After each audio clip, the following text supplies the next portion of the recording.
I feel badly for the Lions today. I don't know how big that injury is going to just kill them long term.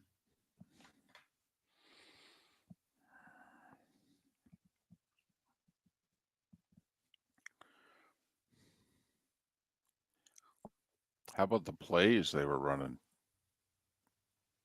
Just toying with them like they were Oh the my, JV team. oh my goodness. I mean, you can't show utter disrespect for an opponent in a way more than the Lions did by the plays they were running. I enjoyed the hell out of it. I don't like Dallas. I figured that out over the years. That was enjoyable for me.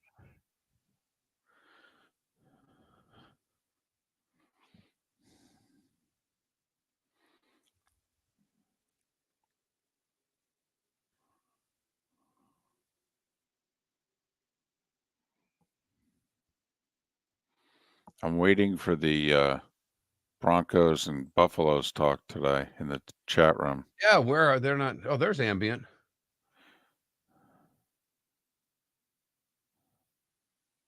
You know who else had an absence in their tooth? The Denver Broncos.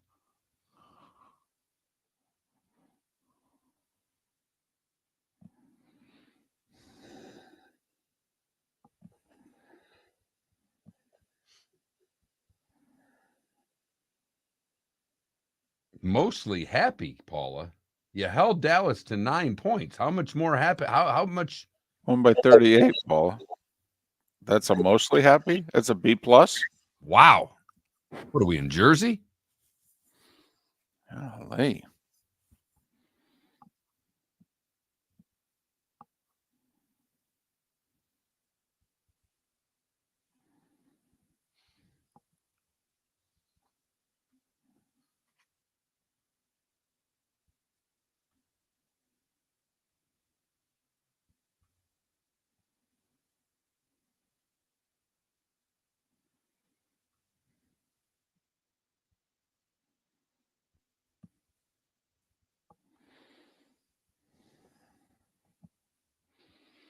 Mhm.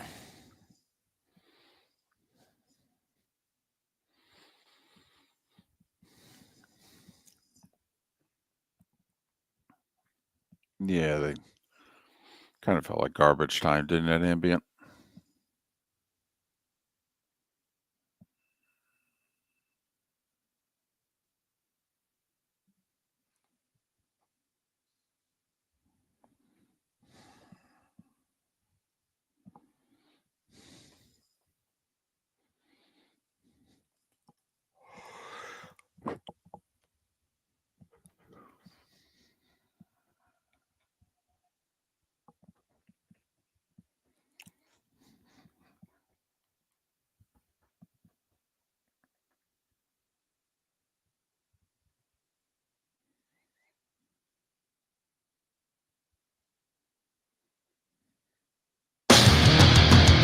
You're listening to Miller and Moulton, coming at you from the Floor Meister Studios. Floor Meisters, keeping it real. And now, here's Mark Miller and David Moulton. Top of the morning to you on this Overreaction Monday. Hope you had a great weekend. Let's get this week started, shall we? How the heck are you, Miller and Moulton? MillerandMoulton.com, Miller_Moulton on X. I come at you from the heart of New York City, about 10 blocks away from the Freedom Tower. In fact, in town for Monday Night Football, Bills and Jets, first place in the AFC East on the line in about 14 hours' time. Mark joins us from the cozy confines in Southwest Florida. Top of the morning to you, Mark. How are you? Good morning, David. I am doing well. What a weekend of football and a little bit of baseball thrown in there as well. But a tremendous college football Saturday, a really good NFL Sunday, and like I said, we had some baseball mixed in. The baseball wasn't as fun for either of us Saturday or Sunday, for that matter, as we watched our teams get pounded. Yours still gets to play. That's a good thing. But all in all, pretty damn good sports weekend, David. A tremendous football weekend, and it's always good when most of the bigger high-profile games live up to their billing, particularly on a Saturday, because seemingly we get more bigger games in the NFL because there's parity and you feel as if so-and-so can beat so-and-so on any given Sunday, blah, blah, blah. But, I mean, and I'm not just saying this because I was there. I mean, Penn State, USC delivered. Oregon, Ohio State certainly delivered. I mean, LSU, Ole Miss delivered. How about even in a lopsided game, how about Texas just throttling Oklahoma, toying with them seemingly? Is like, whoa, maybe Texas is back. Who was toyed with more? Oklahoma on Saturday or the Cowboys on Sunday? The Cowboys. The Cowboys.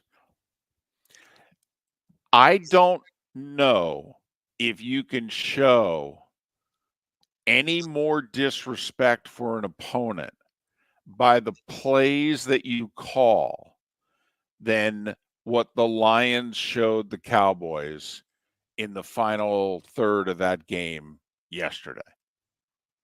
I mean, that is big brother owning little brother and completely toying with him on the playground. Wow. They humiliated them and seemingly every 5 minutes would call a play in which you go, oh, wow.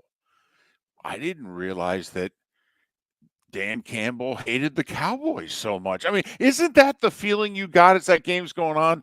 Wow, he hates the Cowboys. You know, when EA comes on start of the third there and says that Dan Campbell says, I want to open up the playbook even more. I didn't realize it was getting the offensive line in the play the way that he was getting the offensive line in the play. I mean, I thought on Saturday, the game that I was at was going to have the craziest play, if you will, involving someone lined up as a lineman. When the tight end snapped the ball as the center and then ran the seam route and caught the touchdown pass. It's not often the center on a play catches a 35-yard touchdown, not a 1 yard near the goal line. But then Dan Campbell and Ben Johnson, the offensive coordinator, they said, oh, we saw that play on Saturday and said, we've got plays we haven't run. How about if we run them all Sunday? Just humiliated the Dallas Cowboys. Wow. Every way possible. On the scoreboard, physically whipped them, and then decided to open up the playbook and run plays in which we hadn't seen as fans. We're watching plays going, well, I've never seen that before. Running a lateral to an offensive lineman? Putting the offensive lineman out to run the hitch route? And not only that, not even the starter. He put the sixth offensive lineman out there. Oh, my goodness. I mean, how do you run it up without running it up, if you will? Boy. Think of the points we had scored in the NFL yesterday. Tampa Bay put a 50. They got a 50 burger. The Lions got the 47. Houston got the 41. Atlanta 38. Chicago 35. Green Bay 34. Hell, the Steelers scored 32 points. That's a month for them. And don't get me wrong, they usually go 3-1 in the month in which they score a total of 32 points, but still. Remember how the under was the play the first 2-3 weeks of the season, it seemed like damn near every game went over in the NFL yesterday. Till the nightcap. I mean, once Daniel Jones is involved, the under is a very strong play. Little quick jab. Yeah, 1-14 in prime time. I mean, Kirk Cousins sees Daniel Jones' primetime record and goes, people gave me a hard time? Seriously? So that's a little bit of the football Saturday and Sunday. It brings us to the Gators. All right. Did all of us yell the same thing at the same time at the TV? I am not kidding. I got 7 texts. 7. All in a minute. When they started coming in, I was worried like someone famous had died. And then they were all about the same thing. How do you not go for 2? How do you not go for 2 and the win? I have no idea. Texting with my son, the same thing. Before it happened, we said, got to go for 2 here. Got 2. You're down to your backup quarterback. Your top running back's out hurt. You get 1 play from the 2 to win this game. The effort your team has given. Not only that, let's talk about the reality, Mark. The whole fan base wants him gone. All right. He had a chance in a moment to actually grab the fan base. No matter what happens with that play either, David. Yes. That's the thing. No matter what happens. And I'm not trying to compare you to Purdue. You're not that bad yet. But Purdue played the game of their life and came back against Illinois. That game ends up going to overtime. Illinois scores right away. Purdue gets the ball, scores. What do? They went for 2. Yeah. They went for 2. Do you know why? Because that was their best shot to win. And right there, that was the Gators' best shot to win. And not only that, it's a chance for Napier to emotionally be on the same page with his fan base. If they had run a 2-point conversion and failed and lost 17-16, there wouldn't be one unhappy Gator fan with the decision. Not one. In fact, they'd say, wow, I actually have a little more respect for Billy. Okay? You're darn right you go for the win there. That's right. That's how I want you to coach, Billy. I mean, for a moment in time, Gator Nation would have said, you know what? Maybe you, in fact, can be our coach. That's exactly what you should have done there. Oh. Couldn't believe it in real time. And Mark, you should see the wide range of people from all over the country who text me at that moment. Like, what is he doing? I'm not kidding. If we were broadcasting that game, I would have said to Gary, he needs to go for 2 here to save his job. No, seriously, there's more at play at 17-16 there than just beating Tennessee. There really is. He's coaching for his job. If I was on the staff and if you were too, we would have said, Billy, you got to go for it for more than just now. You got to go for it to save your job. Billy, you got to go. You got to die on the sword here. And David, not just save his job, but get any other job. That was his future. And he decides to go to overtime. Oh. And not only that, such a gutty effort by his team. And come on, really, with your backup quarterback who's inexperienced, your top running backs out, you really think playing more football is your best shot? You don't have one play? Really? You don't have one play that you're convinced is going to work from the 2-yard line? Come on. I was so disappointed. I actually felt right there like, wow, he just surrendered his head coaching duties. I'm right there with you, David. He could have just left the headsets on the side of the field, walked off, and called it a day. And if he had gone for it, I'm telling you, he would have earned the respect of the people that right now want him fired. Miller and Moulton. We don't think that's an overreaction. That's a reaction to what happened. We'll get into all the games and what was a great Saturday, a really solid Sunday, and a little baseball as well. The starting five is 25 minutes away on Miller and Moulton. Are you suffering from neuropathy? Do you experience stabbing pain, numbness, tingling, or burning in your feet? Are you tired of sleepless nights and avoiding light?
Well, they're trying to win a Super Bowl this year, Ambient, and their leading pass rusher just got knocked out for the year. That's kind of a long-term big blow.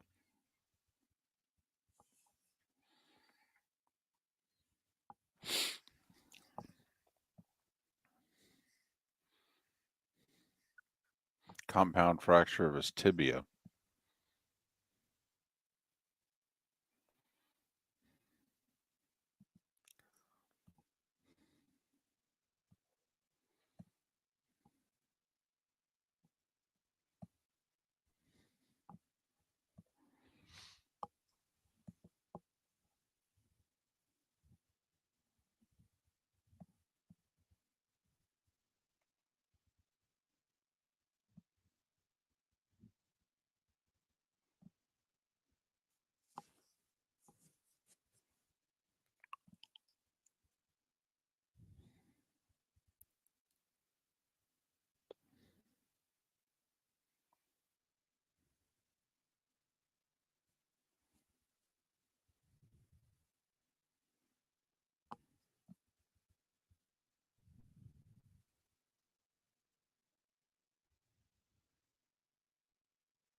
Well, good for you, geezer.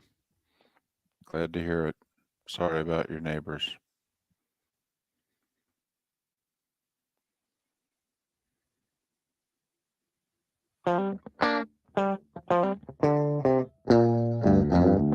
You're listening to Miller and Moulton. And now, here's Mark Miller and David Moulton. 21 minutes past the hour. Thanks so much for being with us. Miller and Moulton, millerandmoulton.com, Miller_Moulton on X on this Overreaction Monday. Text the show 21,000. Your thoughts on the weekend, good, bad, or indifferent about your team and everything else that went on.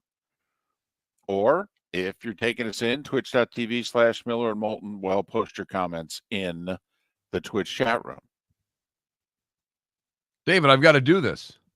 I got business to do. If your commercial property was impacted by the devastation of Hurricanes Helene or Milton, 360 Fire and Flood is here to help. Whether you've been affected by wind, water, debris, or need temporary power, our dedicated team of restoration experts is standing by to help restore and rebuild your property and your community.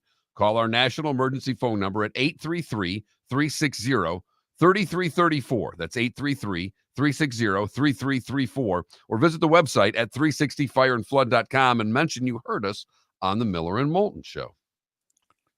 That is a live commercial read, folks. Yep. That's what that is. Yep. Okay.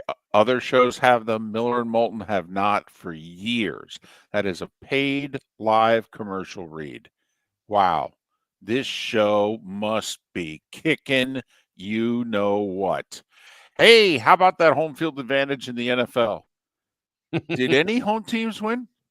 Anybody? Let's see. Atlanta went into Carolina. Detroit went into Dallas. Pittsburgh went into. Although, could you consider the Steelers win a home game? Oh, did you? Wow. Man. Oh, man, did they take over that stadium. Allegiant was hell. I don't know if some Steelers games in Pittsburgh are going to sound as loud this year. Man, oh, man. Oh, my goodness. Let's see who else. Chargers went into Denver. Indianapolis went into Tennessee. Houston went into New England. Cincy went into Jersey. Tampa Bay went into New Orleans. On Thursday, the Niners went into Seattle. I mean, what is that, like 10 road wins this week? We had the Packers win at home. We had the Eagles win at home. We had the Ravens win at home. And technically, the Bears were the home team. Yeah, I will say every game that has not been played in the States this year, the quote-unquote home team has won. So maybe we keep that in mind going forward. Do we just play the home team overseas? I don't know what that means. Next week, we got to play the Jags, and they look like a hot mess. Hey, this doesn't happen very often. Players on the team saying we quit. Now, you get media folks to say that. You get fans to say that. Sometimes you'll even get a player on the opposing team in the game to say, I got to be honest with you. I thought the other team rolled over and quit there in the fourth quarter. But the Jags had players on their team say, yeah, I saw a lot of quit out there today. And then the head coach walks to the podium and says, we have to find our character. We've got issues. This was the best locker room they'd ever had. Before the season started, I remember hearing, we've never had a room like this before. Yes, people who had covered the Jags for most of this century had commented that they thought the room was terrific. The room sucks, and so does the Jags. Whoa. This is how bad it is. My mom, now she's watched football, okay? She pays attention. But my mom, first off, for as negative as she can be about life and the pursuit of happiness sometimes, okay, I got my glasses half empty from my mom. Okay, if it's half full or half empty, it's half empty. I got that from my mom. My mom is more sarcastic than I am. Okay, I mean, so just try to give you a little window into the soul of my mom, whom I love madly, by the way. All right, she's awesome, great mom. My mom, without hesitation yesterday, when I tell her the halftime score of the Jags-Bears game, says, well, when are they going to admit that Trevor's a bust? Whoa! Mom! I go, Trevor's not even getting the real money yet. She goes, well, he's a bust. He's no good. I wonder if, and David, I'm just saying because I'm starting to lean in the direction of your mom. But that first drive, the Jags come down methodically, work the ball down the field. I think they had a 10-play drive. They hit Davis. He hits Davis in the hands for a touchdown. In the hands. Yes. Can't throw a better ball than he threw. Nope. Gabe Davis drops it. Mm-hmm. They have to settle for a field goal. Right after Gabe Davis jumped, I believe, on the play before that to put him back 5 yards. Oh, no. The Jags, I think, are top 3 in the league in drops. The Browns, I think, are number 1. I mean, 2 of the more maligned quarterbacks right now are not getting a lot of help from their receiving corps. But, yeah, he had 4 big plays dropped yesterday. Trevor did. 4. But, whew. Mark, they were 8-3 in mid-November last year. Right. They were tied for the best record. They were with the Ravens, with the Chiefs. They had tied for the best record in the National Football League. They are 2-10 since. 2-10. They went 14-4, I believe, in an 18-game stretch, and they have followed it up with 2-10. Let me ask you this, and you and I we don't like firings, but we accept them more. Pat hates the midseason firing. They just got rid of Saleh and the Jets. Why wouldn't you do the same in Jacksonville right now? And I'm not messing around. What is the point if you're going to blow them out to not blow them out now? Well, if they quit on him,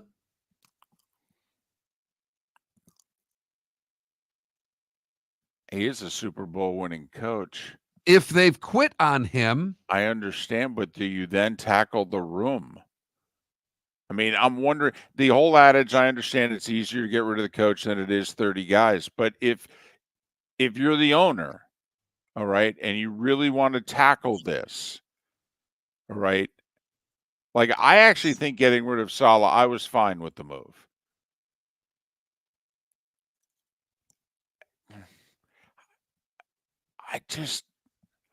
Are we sure Doug Peterson's the problem here? I mean, really? He's not the solution.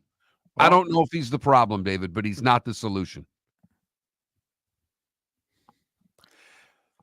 but if they did it, I think we'd all understand it. The thing is, though, the GM was there before Doug.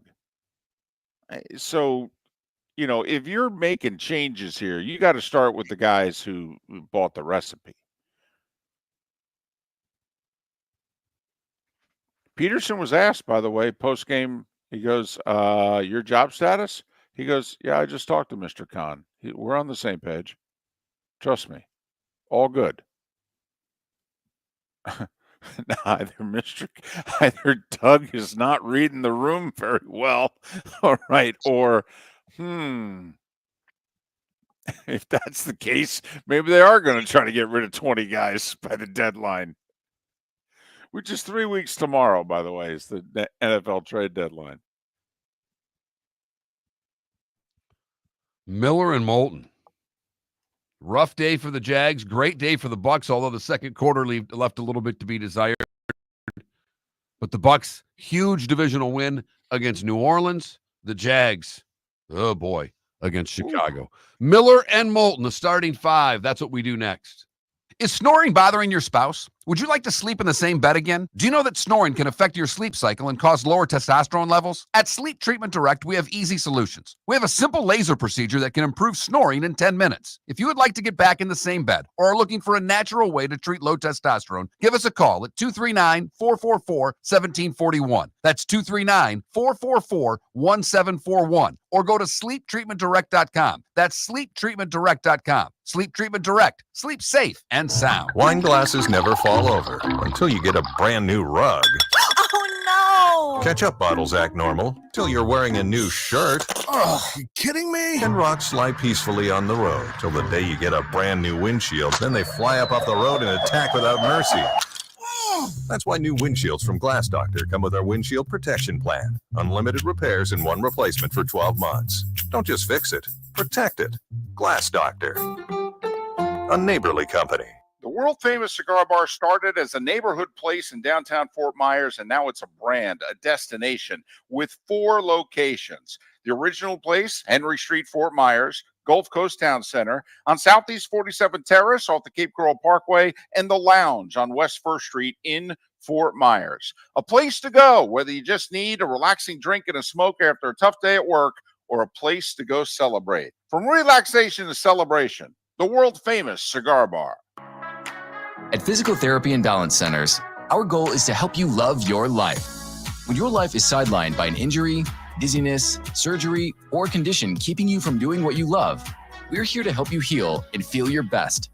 Our therapist evaluation will determine the root cause of your health challenges, resulting in a unique treatment plan customized just for you. Visit www.physical.com to find your nearest location and see how we can help you love your life.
Guys, you can't take an $80-something million cap hit over 2 years because of Russ and have a complete roster, okay? I mean, come on. But you're in the AFC. You can still compete for a playoff spot all year.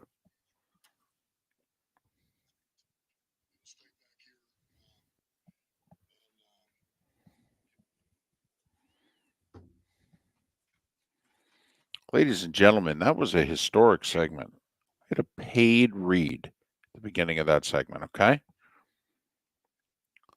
That might be the biggest sign that this show has a chance of making it of anything we've done.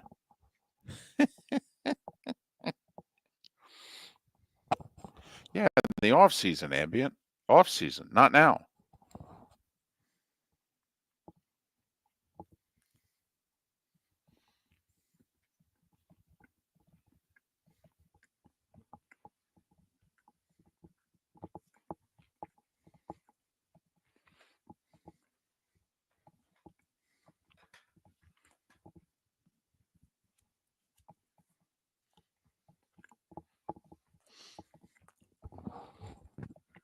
No Irish football, but they have to run the table, and that includes beating Georgia.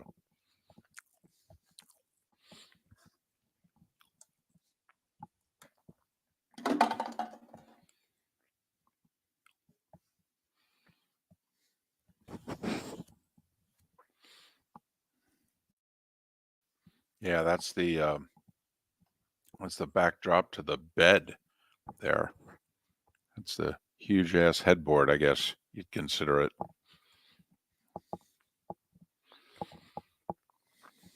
In fact, there's some stores where it's listed like that, huge ass headboard. Yep.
Already has, Johnny Mac. Welcome back to Miller and Moulton. Text the guys what's in your mind at 21,000. That's 21000. And now, here's David Moulton. 22 minutes till the top of the hour.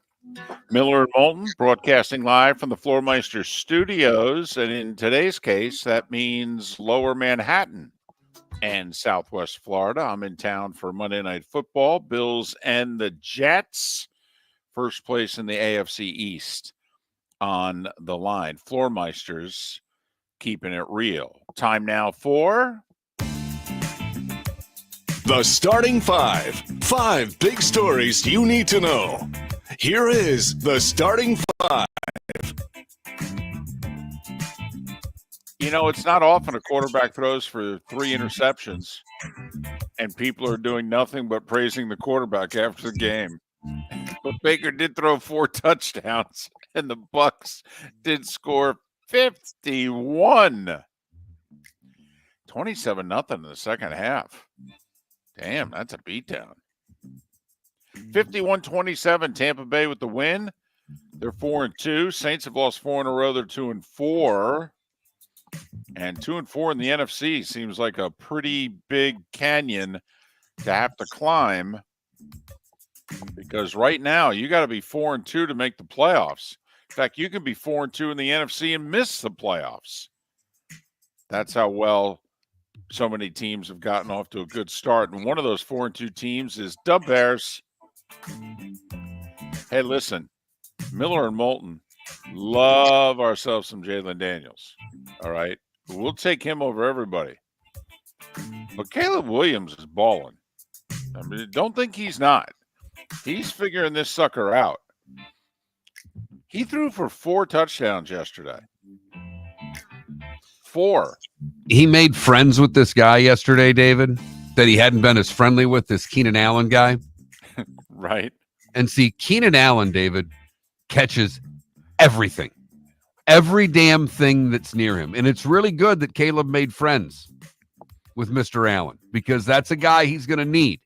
Yep. And he even said so before the game, that I've got to start using Allen more. Well, he did. Mm-hmm. That was wise. Early in the game, found another friend in Cole Kmet. Yes. Okay. A tight end is a really good friend to a quarterback. How about Cole Kmet yesterday? Not only catching a couple of touchdown passes, but the long snapper got hurt. Right. He's the backup long snapper and had a really good game snapping extra points. Well, and he had a lot of practice. 35-16 Chicago over Jacksonville. And trust us, the game didn't feel that close. Speaking of not close, how about the Lions in Dallas? How about Dallas at home this year? My goodness. They're winless, and they've gotten spanked 3 times, except for that dramatic comeback against Baltimore when they were down like 25 points and nearly tied it in the 4th. But man, oh man, the Saints, the Ravens, the Lions, they have kicked Dallas right in front of Jarrah and Jarrah's place. Hell, they did it yesterday on his birthday. 47-9. Wow. Unfortunately, Aiden Hutchinson suffered a compound fracture of his tibia. And Dan Campbell said he's going to miss some time. He's probably going to miss a lot of time. The question is, will the Lions be playing long enough this year for him to be able to come back? We mentioned it last segment, Mark. Trade deadline is 3 weeks tomorrow. It's very easy to remember. It's election day. 3 weeks tomorrow. If you're the Lions, you call the Jets about Hassan Reddick? I think if you're serious about winning a Super Bowl, I think you have to, David. Now, the Jets are at least going to want the 3rd-round pick that they have to give Philadelphia in 2026. They're at least going to want to save face and get, a comparable pick back. Are you prepared to give up a 3rd-round pick or more? And you will the word's out now. CAA fired Hassan Reddick late last week. Apparently, the Jets offered Reddick a raise over what he was scheduled to make this year, and Reddick turned it down because he wants future years. So when you trade for Reddick, you've got to be prepared to not only sign him for a raise of over $14 million this year, but probably guarantee a contract for 2025. You willing to do it? I am. This is where I rely on Holmes and Campbell to read the player and see if it's going to be the right fit. But I would do it.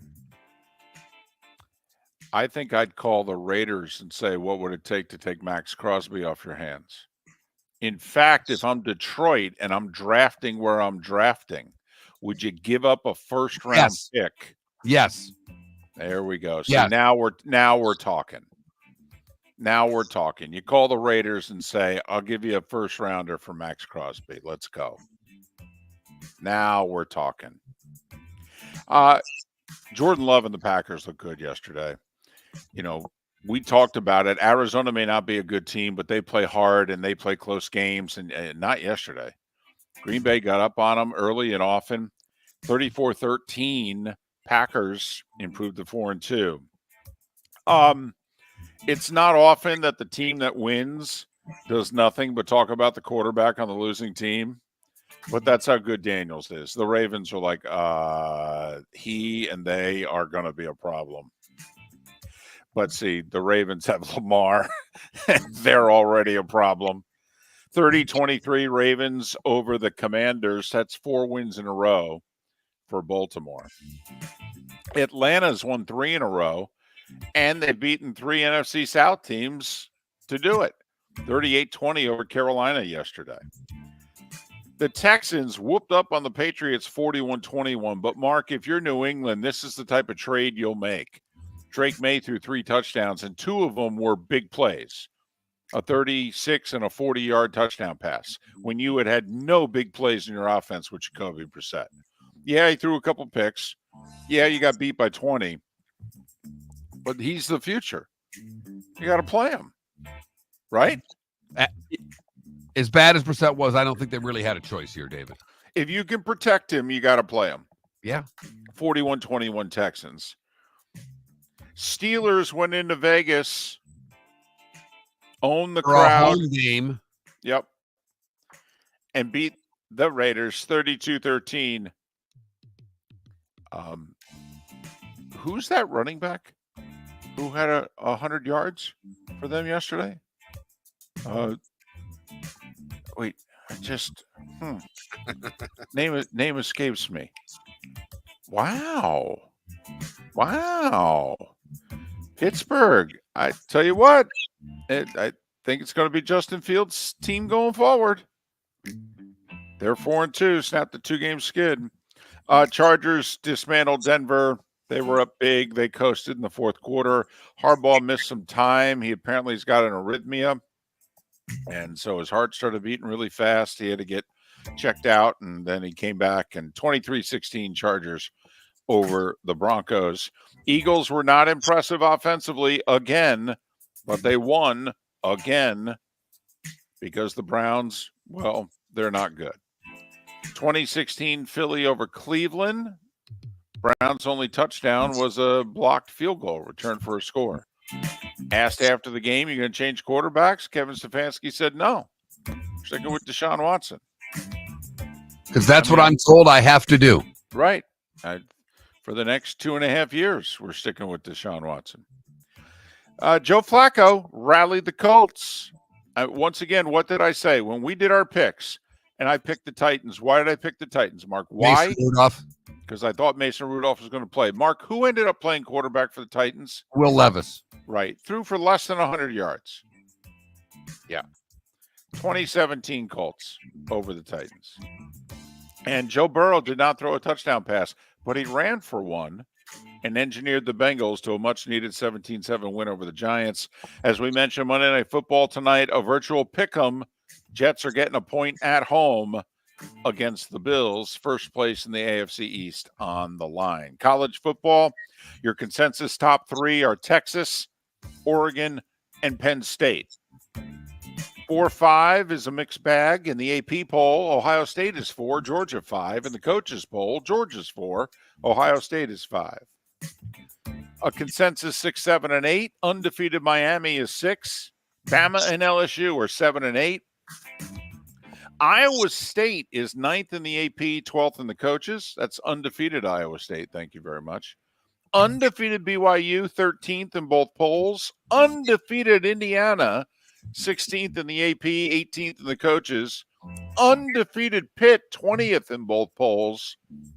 And ladies and gentlemen, for the first time since the Eisenhower administration, Army and Navy are ranked in the same AP poll. 1960, early October, last time this happened. Army is 23rd. Navy is 25th. Army is also ranked 24th in the coaches poll. The last time Army and Navy were undefeated at this point in the season, we had just won World War II. October of 45. The Truman administration. Hello. Baseball. Wow, you got to go double administration in the same story. That's good. That's good stuff there, David. Good stuff. I want you to know that I noticed and I liked it. Thank you. I don't think I've ever been more excited for an Army-Navy game than I am this year in our nation's capital. All right. Cannot wait. The only thing that could ruin it is they may have to play the week before in the AAC title game. Why? Seriously, why? Can't we just do both at the same time? We just play once and have it count? Baseball, Dodgers shut out the Mets 9-0. They held them to 3 hits. Do you know that Dodgers pitching in the playoffs, 33 consecutive scoreless innings, going back to the 4th inning of Game 3 against the Padres? They didn't allow a run in the rest of that game that they won 6-5, that they lost 6-5, excuse me. Then they shut out the Padres in Game 4, shut out the Padres in Game 5, shut out the Mets in Game 1. Too bad this team doesn't have any pitching. And in one of those 3 games, they went with the bullpen game. And guess what they're going with today in Game 2 at 4 o'clock? Going with a bullpen game. Mets are countering with Sean Manaea.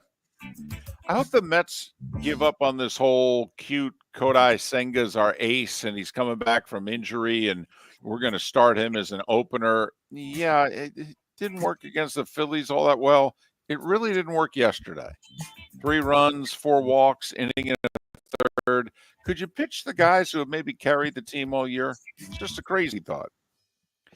Game 1 at ALCS tonight, 7:30 in the Bronx, where it will be in the 50s and windy. Guardians and Yankees, Alex Cobb against Carlos Rodon.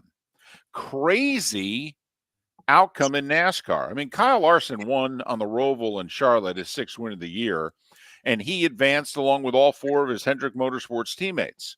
Oh, no, wait. One of them, Alex Bowman, failed inspection. The car was deemed to be too light, so he was disqualified, which means he doesn't advance in the playoffs. Hendrick Motorsports, needless to say, is going to appeal. So the final 8 drivers that can win the championship: Larson, William Byron, Chase Elliott with Hendrick, Ryan Blaney, Denny Hamlin, Christopher Bell, Tyler Reddick, and because of Bowman's DQ, Joey Logano right now is your final driver eligible to win the championship. In golf, I mentioned this for 2 reasons. First of all, first PGA Tour event in Utah since the Kennedy administration. Hello. Boys rolling today, folks. 1963, Matt McCarty, who just got promoted from the Corn Ferry Tour because 2 weeks ago he won his 3rd event on the Corn Ferry. That gets you the automatic promotion. So in the second PGA tournament of his life, he won it and $1.4 million. Good for Matt McCarty. Damn right. WNBA, the Liberty even up the finals against the Lynx, 80-66. Now the series shifts to Minnesota, but the big basketball news yesterday, the word is out. NBA is going to expand in 3 years. 27-28 season is when the NBA is looking to add their 2 new teams. You figure then they got to make that announcement within the next year, right? Give them 2 years to start up. So Seattle, get ready. Seattle and Vegas, baby. That's the word. And there were 4 games in the NHL yesterday. The one that's worth mentioning, Calgary beat Edmonton 4-1. The Oilers, who took the Panthers to Game 7 of the finals, are 0-3 to start the season. A little bit of a Stanley Cup hangover, and that's just for the guys who didn't even win it. And at 7 minutes before the hour, that was the starting 5. 5 big stories you need to know here on Miller and Moulton. Or we could say brought to you by 360 Fire and Flood. Call them at 833-360-3334. That's 833-360-3334 or online at 360fireandflood.com. I know you've been waiting for that. Miller and Moulton, thanks so much for listening. I'm so happy right now. American Paint Supplies, for nearly 30 years, is your one-stop shop for all your coating needs. If you are a designer, a contractor, a professional painter, or a weekend warrior, American Paint Supplies is the place where experts go to get expert solutions. At 6100 Shirley Street in Naples off of Pine Ridge, American Paint Supplies delivers the best solutions with the best products with the best support. Meet Gene and his team today at American Paint Supplies. Call 239-566-2700. That's 566-2700 or online at AmericanPaintSupplies.net. Visit Jason and Todd at the Diamond District. A natural diamond is the oldest artifact you will ever touch, and each is one of a kind. Jason and Todd at the Diamond District would like to meet you personally and share their love of natural diamonds and the positive impact of purchasing a natural diamond.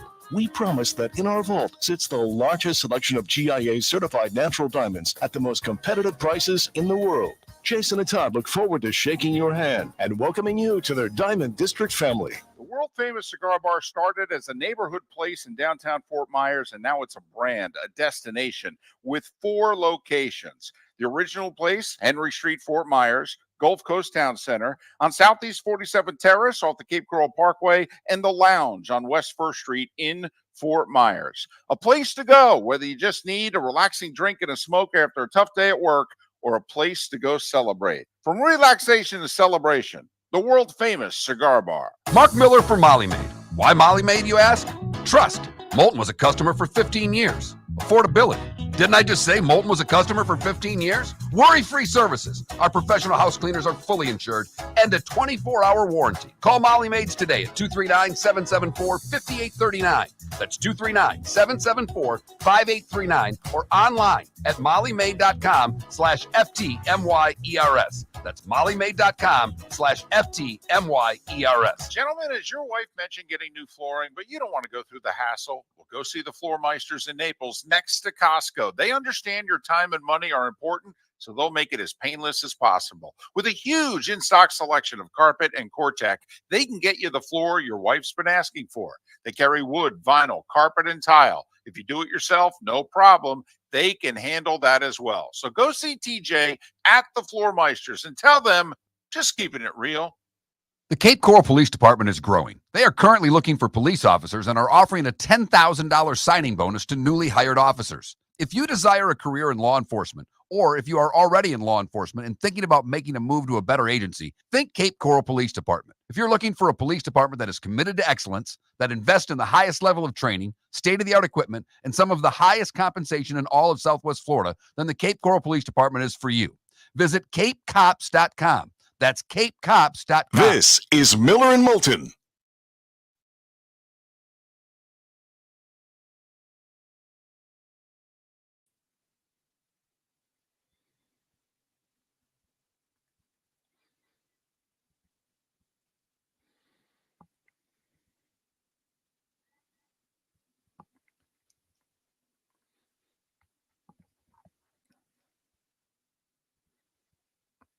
Yeah, we've all had a toothache before. Ambient. I'm sorry that you're in so much discomfort, but yes, we've all had one.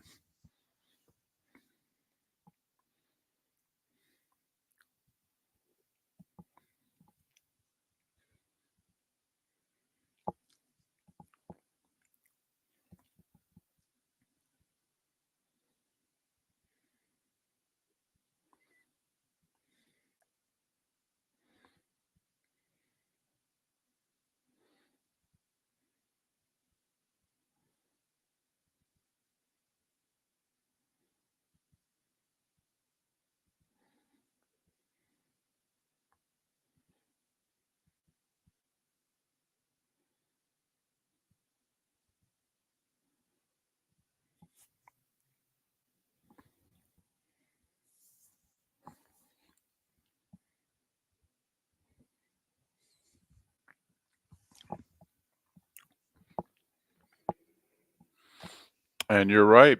The Dodgers, I mean, it's messed up, the Dodgers starting pitching. It's totally messed up. And then they got best effort from Yamamoto in 4 months in Game 5 against the Padres. And, I mean, what's his face there last night? He hadn't pitched like that for them. But, I mean, their starting pitching was a mess 3 games into the Padres series. And now they've thrown 33 scoreless innings.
Knock that light.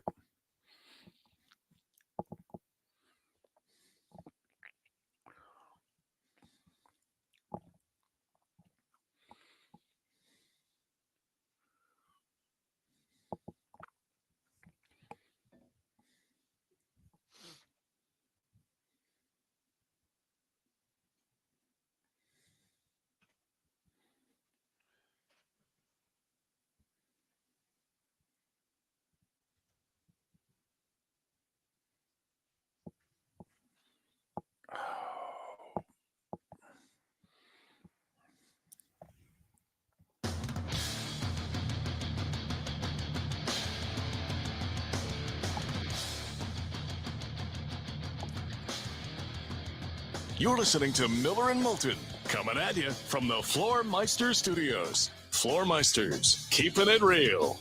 And now, here's Mark Miller and David Moulton. Hour 2 of Miller and Moulton on this Overreaction Monday. Thanks so much for being with us. Floormeister Studios in 2 locations on this Monday. I'm in Lower Manhattan, about 8 blocks away from the Freedom Tower. In town for Monday Night Football, Bills and Jets. Is this the Jets season? They fire their coach before the first place showdown with the Bills. If they lose, they fall to 2-4, 2 games behind Buffalo. Can we award the Bills a division title with a win tonight? Is the Jets season on the line tonight? Monday Night Football, they're a 1-point dog. And an announcement was made over the weekend. See, it's funny, Mark.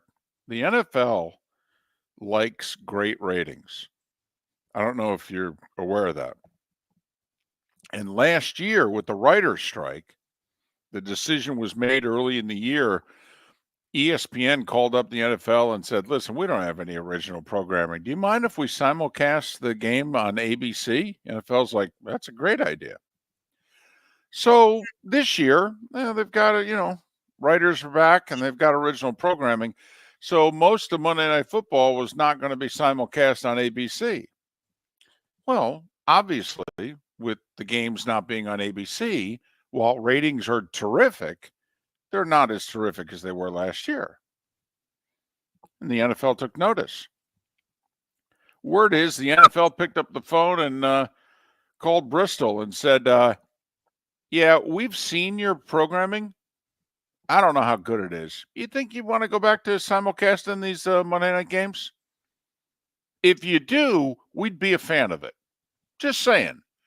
And sure enough, over the weekend, Mark, Disney announced, yeah, I think we're going to simulcast these Monday Night Football games. Put it back on ABC. Huh. That's a hell of an idea that Disney, I mean the NFL, came up with. A hell of an idea. More exposure means more ratings. Huh. Who knew? More ratings means more money. Yeah. Once again, Rodgers just trying to get to $25 billion annually before he retires. That's it. That's all he's trying to do. He's not making any bones about it either. Just trying to get to 25. We're going to have 18 22 games coming. Yep. David, I think you'll appreciate this or want me to check in for some help. But I happened to be listening to a little bit of Pat Kerwin's show on Friday, picking up somebody, dropping somebody out, doing something. You've lost track of who it is you're driving Miss Daisy for? Well, it's the daughter somewhere. Okay. It's gotten to the point now we're moving the changes on in the car so much when I pick her up or take her somewhere. She says, you really like this show, don't you? When she starts breaking down a team's offensive line for you, when you pick her up, that's when you know, wow, I've had this show on a lot. But they talked about the 18th game, and Pat's big into the rivalry game if they have an 18th game, if creating an NFC-AFC rivalry. David, I pulled a you. I got to my destination. Got to gymnastics on Friday. And I have the 18 game rivalry game in front of me. Oh my goodness. Look at you. You know, originally I had some games like Philadelphia taking on Pittsburgh. But there are some holes when you do this. There are the easy ones, the Jets and the Giants and the Chargers and the Rams, and there are a bunch of easy ones. But there are a bunch that aren't as you start getting teams, you go, where do I put them? So I had to move, Philadelphia and Pittsburgh. Originally, I had them playing one another. And that's not really a rivalry. Not to anybody in Pennsylvania. It's a preseason game. It's not that big of a deal. It is in hockey. It is in hockey. But it's not in football. No, it's not. And that whole Philadelphia-Boston thing is a real rivalry. It is. So I moved Philly, and, so I did, had that. I put Green Bay against Pittsburgh, some classic franchises against each other with great fan bases that travel. Sure. But yes, that's what I did at gymnastics. I put together the NFL 18th game, if you will. And there are many of our listeners right now that think, wow, he's in need of help. And I, meanwhile, this is one of the top 5 moments that we've ever shared together in the 25 years that we've known one another. I am so proud of you. I am inspired, actually, by you. I may, as soon as the show's over, revisit my Major League Baseball, NBA, NHL realignment list to see if whether or not I can fine-tune it or not. Well done, So that's Mark. what I did Friday afternoon. Nice. At gymnastics. I put together the rivalry NFL games. I even texted to Pat. I said, Pat, I love it. Here you go.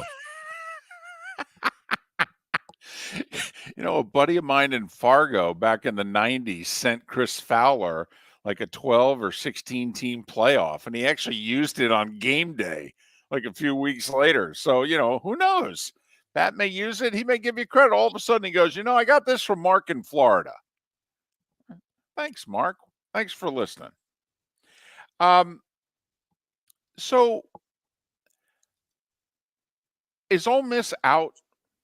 Like, are certain teams out? If USC now wins out, including beating Notre Dame at 9-3, are they out? I think they're out. Okay. I think all they can do is play spoiler. Ole Miss is not out. They have to win the rest of their games, but they're not out. Because if they win the rest of their games, they will have beaten Georgia. Correct. So Correct. The 2-loss Ole Miss is on life support, but fortunately with whom they play, they can revive themselves and still get to the college football playoffs. Okay. By the way, can we just revisit Georgia and Alabama here? Georgia's playing Texas this coming week, right? Yes, they are. Let's just say they lose. Good game, much like Ohio State, Oregon. And we'll get to that in a moment. Now Georgia's got 2 losses. Can Georgia afford another one? A third? Yeah.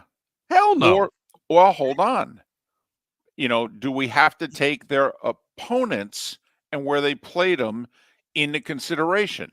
How many teams would have at Alabama, at Texas? They're at Texas, right? Who have they beat? Okay, I'm just saying. No. No? I know Okay. what you're saying. All right. They lost to Alabama, who lost to Vanderbilt. And almost lost to South Carolina. Right. Right. Georgia hasn't beaten anybody. Well, now you're getting me to my bigger point.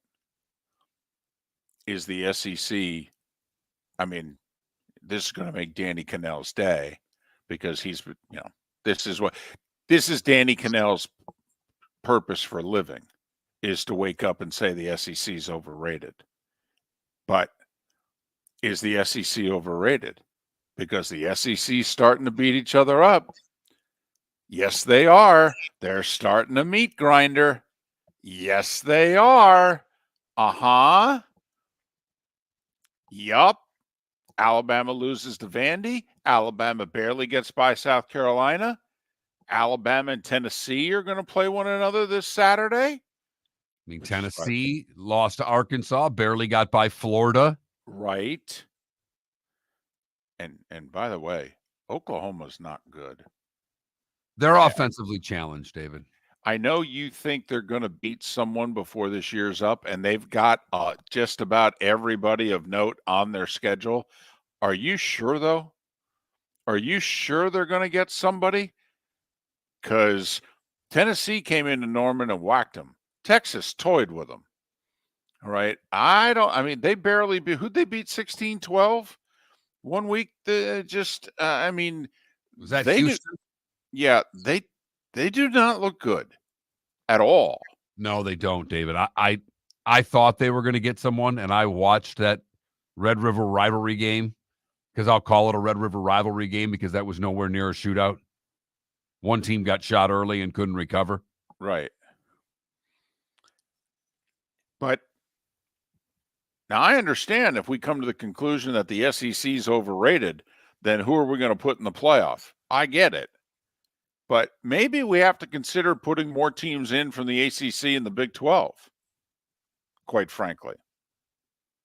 I mean, that's all. It's a wild, crazy idea. Are we sure this is the year? Because there will be years. And I know preseason rankings, hell, we just had a ranking like 2 weeks ago where, wasn't it 5 of the top 6?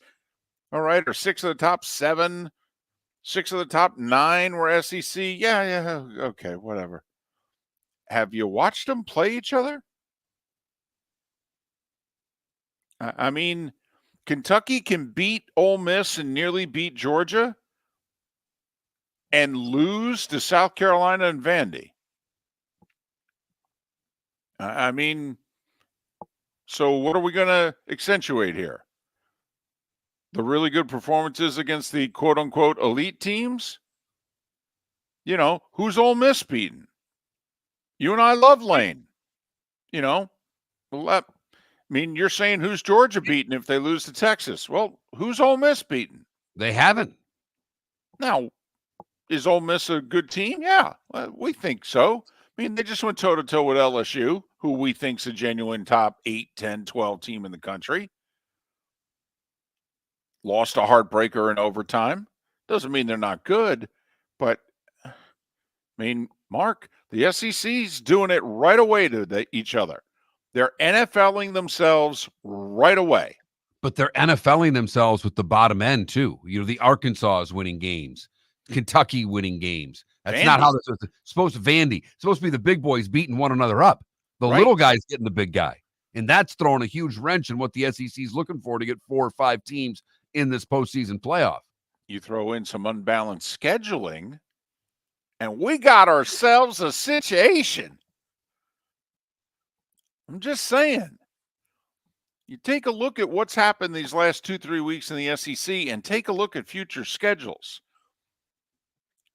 This is getting messy and could get just downright illegible by mid-November. So what are you saying? The committee might actually have some work to do this year? I don't know that they'll do it. I think they'll just come up with an excuse to put a 3-loss SEC team in right away.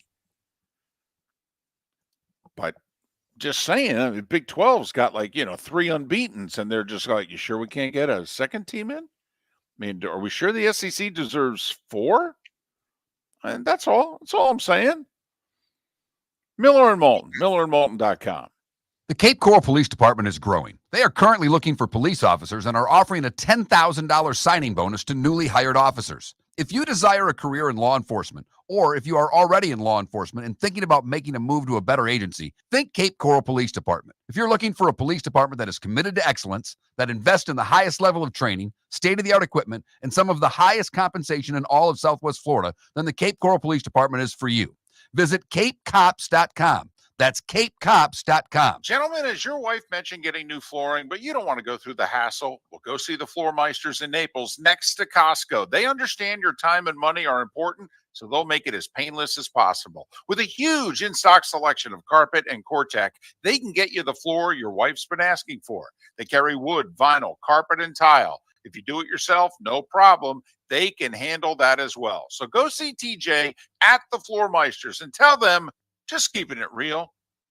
American Paint Supplies, for nearly 30 years, is your one-stop shop for all your coating needs. If you are a designer, a contractor, a professional painter, or a weekend warrior, American Paint Supplies is the place where experts go to get expert solutions. At 6100 Shirley Street in Naples off of Pine Ridge, American Paint Supplies delivers the best solutions with the best products with the best support. Meet Gene and his team today at American Paint Supplies. Call 239-566-2700. That's 566-2700 or online at AmericanPaintSupplies.net. Mark Miller for Molly Maid. Why Molly Maid, you ask? Trust. Moulton was a customer for 15 years. Affordability. Didn't I just say Moulton was a customer for 15 years? Worry-free services. Our professional house cleaners are fully insured and a 24-hour warranty. Call Molly Maids today at 239-774-5839. That's 239-774-5839 or online at mollymaid.com/FTMYERS. That's mollymaid.com/FTMYERS. This is Miller and Moulton.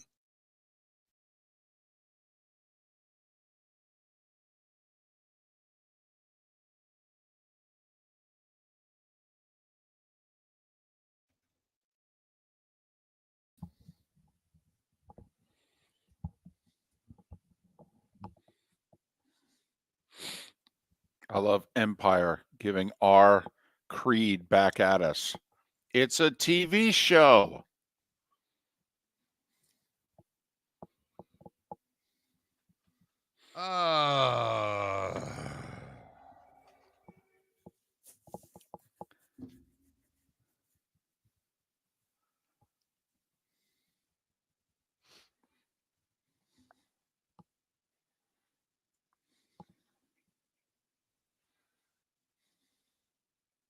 So a couple of the sneaky ones for you, David. Like I said, Green Bay and Pittsburgh pitting two of the best fan bases against one another. Okay. New Orleans and Buffalo doing the same thing. Huh. Okay. I was going to go New Orleans and Houston, but I don't know who you put Dallas with then. Gotcha. The one that gets screwed is Cincinnati. I had nowhere for him to go. They end up playing Arizona. Do you put Dallas with Kansas City? Because I had Minnesota and Kansas City. And I was thinking about that, but where do you put Minnesota? I mean, you could go Minnesota, Cincinnati.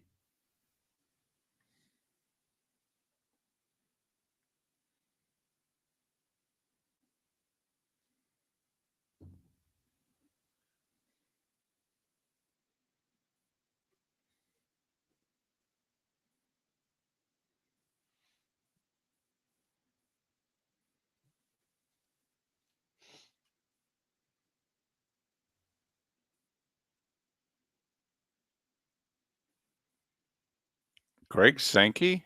Hell, Greg Sankey's from the Northeast. I think Greg Sankey went to Cornell.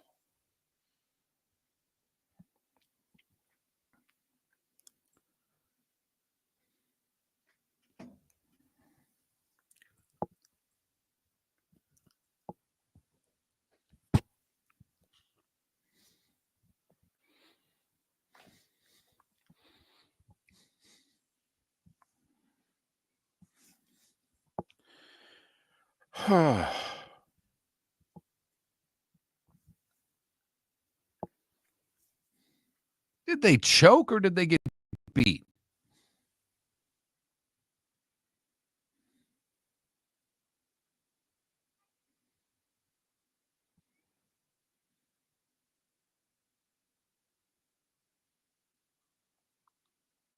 He made a mistake. Did he choke? The play before he screwed up more than that when they let the 15 seconds run off. Back from what? Irish football? What are they back from? They lost to Northern Illinois. They beat Stanford. Yay! Win the rest of their games, they're probably going to get in now because so much chaos has happened.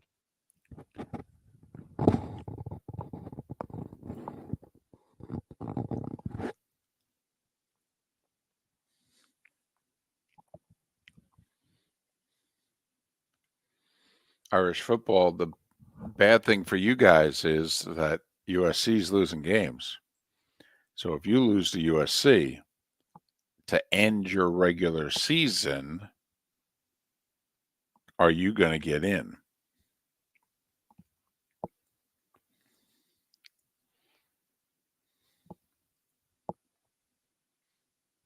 Well, of course, they reside in Birmingham. That's where the SEC offices are.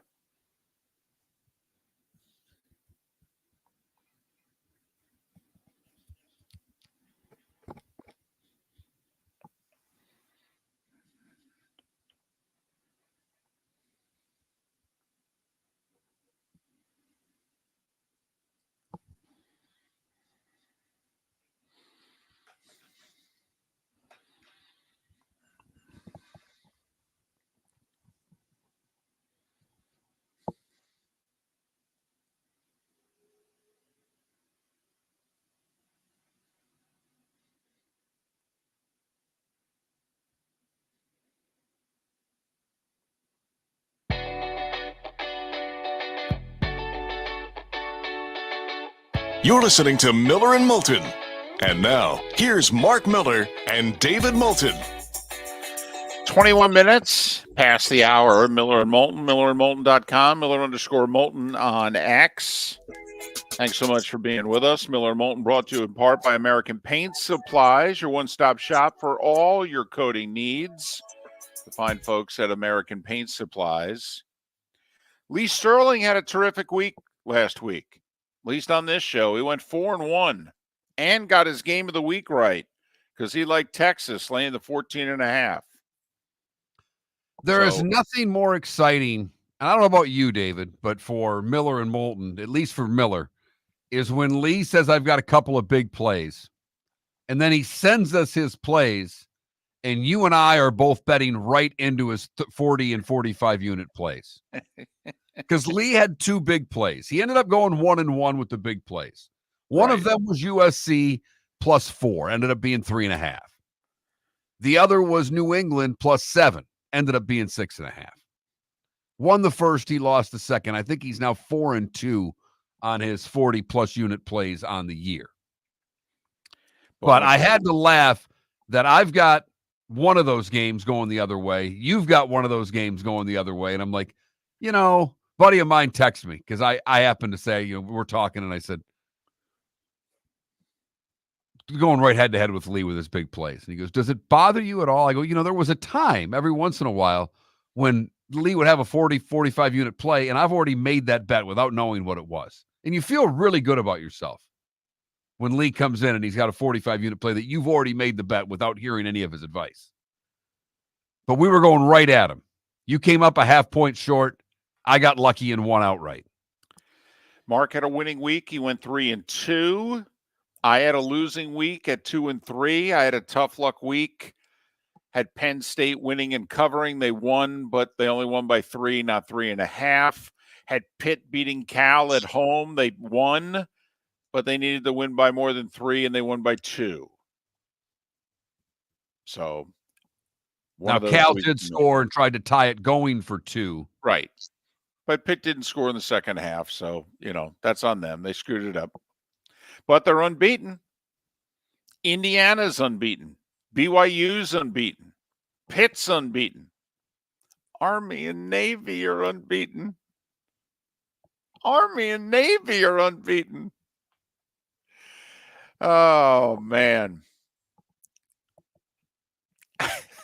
Listen, I just find it hysterical. All the years that we've been talking about college football. And remember, Miami and Florida State are going to play twice a year every year. All right? That's what's going to happen with them in the ACC together. They're going to play their regular season game, and then every other year, they're going to be meeting in the ACC title game. Mark, how many times does that happen? Zip, zilch, nada, David. And now going forward, what's going to happen? Ohio State and Michigan are going to be playing in back-to-back weeks because they're going to finish the regular season against one another, and then they're going to line up, and they're going to play in the Big Ten title game. Mark, is that going to happen this year? No. Well, we'll just keep track going forward. And in the SEC with all the big rivalries and what have you. Let's just see how many times we truly have matchups, where you got to play someone a second time. like this week. How many people think that this is the first of at least 2 meetings between Texas and Georgia this year? Possible.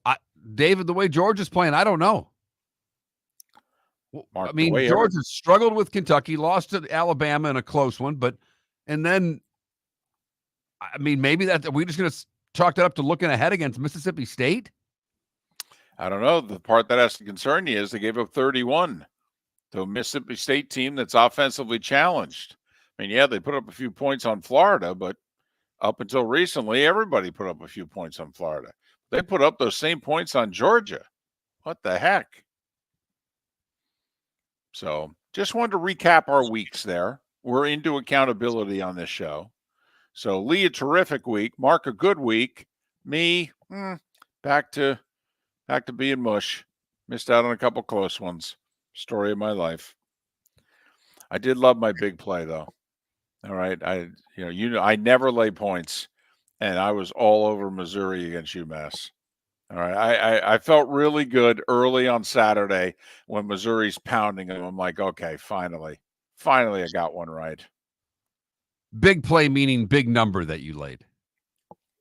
I mean, was that your bet of the week? I mean, is that what you It would have been.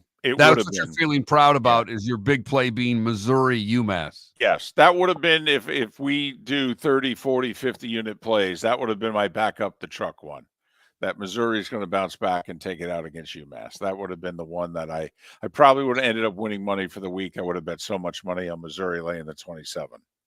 But so there you have it. That was our week. But here it is. We're halfway through the college football regular season.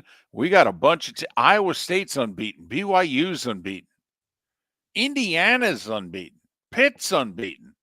2 of the service academies are unbeaten. I mean, that's a sufficient amount of chaos, right? Yes, it is. Yes, it is.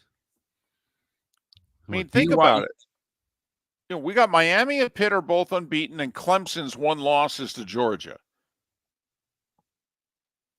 Look at the Big 12. Iowa State unbeaten. BYU unbeaten. Is the conference worthy? Is the second best team in the Big 12 worthy of a spot over the 4th best team in the SEC? When we start, not according to the polls, and close, but not even close according to the polls, David. That's the problem I have right now. Okay, but what's going to happen here? It's why I hate preseason polls so much. I know these things. You say they're going to work themselves out. Are they? They're not giving the Big 12 any respect at all right now in these polls.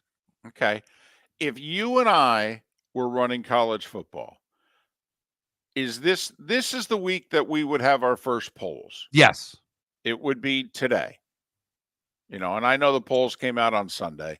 We've always said we would release it on Monday because anything you do on Sunday gets lost in the NFL shuffle. So we would release our first poll of the year today. You know what? You did that exercise where you pulled over at Gymnastics World while your daughter went in to do her 1 to 2 hour practice, and you just decided you were going to work on NFL rivalry week. Right. If the NFL 18th game has an 18th game, it should be rivalries. And you decided who in each conference should face each other. Okay. I'll offer a challenge to you, me, and our audience right now. Rank the college football teams today for the first time. Don't look at any polls. You've watched half the season now. Write down who you think is what. And I know you probably know what the rankings are. Try to block that out. Try to look at this as a fresh canvas. There's no paint on it. It's real easy. We go Texas, Oregon, Penn State, that's easy. Now, let's be objective about Georgia, about Alabama, about Tennessee.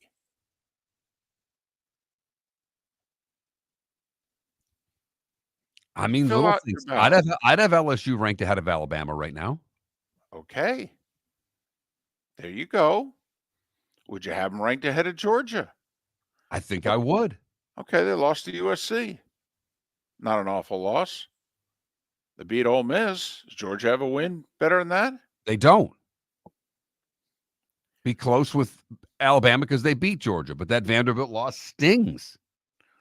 So just do that if you can. Make the canvas as blank as you can. You know the rankings. It's your rankings. Your first poll of the year is today. How would you rank the teams? 21,000 is the text line. I want to see your rankings. I like this.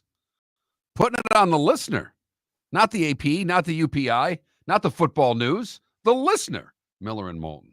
Visit Jason and Todd at the Diamond District. A natural diamond is the oldest artifact you will ever touch, and each is one of a kind. Jason and Todd at the Diamond District would like to meet you personally and share their love of natural diamonds and the positive impact of purchasing a natural diamond. We promise that in our vault sits the largest selection of GIA certified natural diamonds at the most competitive prices in the world. Jason and Todd look forward to shaking your hand and welcoming you to their Diamond District family. Wine glasses never fall over until you get a brand new rug. Oh no! Ketchup bottles act normal till you're wearing a new shirt. Oh, you kidding me? And rocks lie peacefully on the road till the day you get a brand new windshield. Then they fly up off the road and attack without mercy. That's why new windshields from Glass Doctor come with our windshield protection plan. Unlimited repairs and one replacement for 12 months. Don't just fix it, protect it. Glass Doctor, a neighborly company. Is snoring bothering your spouse? Would you like to sleep in the same bed again? Do you know that snoring can affect your sleep cycle and cause lower testosterone levels? At Sleep Treatment Direct, we have easy solutions. We have a simple laser procedure that can improve snoring in 10 minutes. If you would like to get back in the same bed or are looking for a natural way to treat low testosterone, give us a call at 239-444-1741. That's 239-444-1741. Or go to sleeptreatmentdirect.com. That's sleeptreatmentdirect.com. Sleep Treatment Direct. Sleep safe and sound. The Cape Coral Police Department is growing. They are currently looking for police officers and are offering a $10,000 signing bonus to newly hired officers. If you desire a career in law enforcement, or if you are already in law enforcement and thinking about making a move to a better agency, think Cape Coral Police Department. If you're looking for a police department that is committed to excellence, that invests in the highest level of training, state-of-the-art equipment, and some of the highest compensation in all of Southwest Florida, then the Cape Coral Police Department is for you. Visit capecops.com. That's capecops.com. This is Miller and Moulton.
Oh.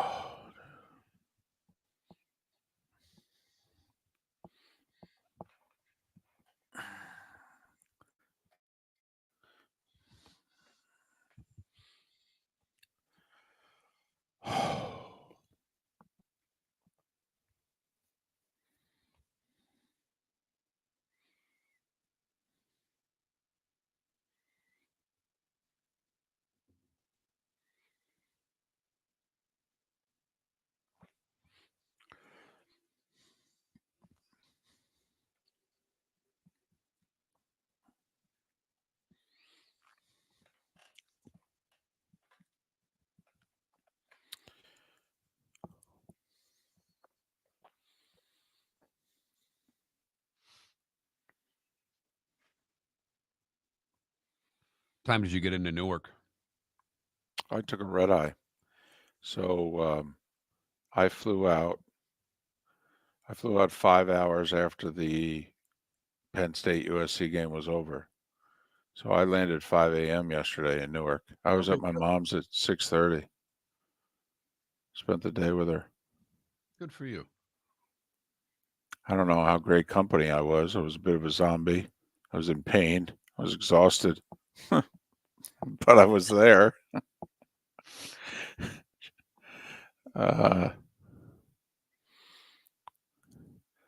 We did what we always do. We talked and we ate.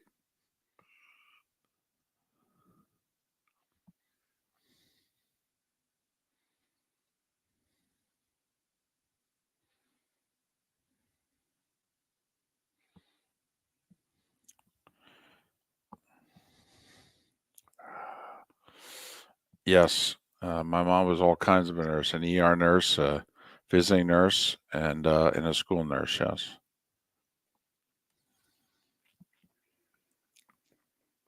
Yep. Nope. Nope.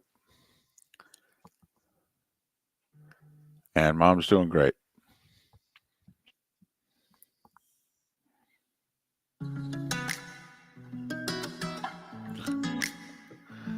Welcome back to Miller and Moulton. Text the guys what's in your mind at 21,000.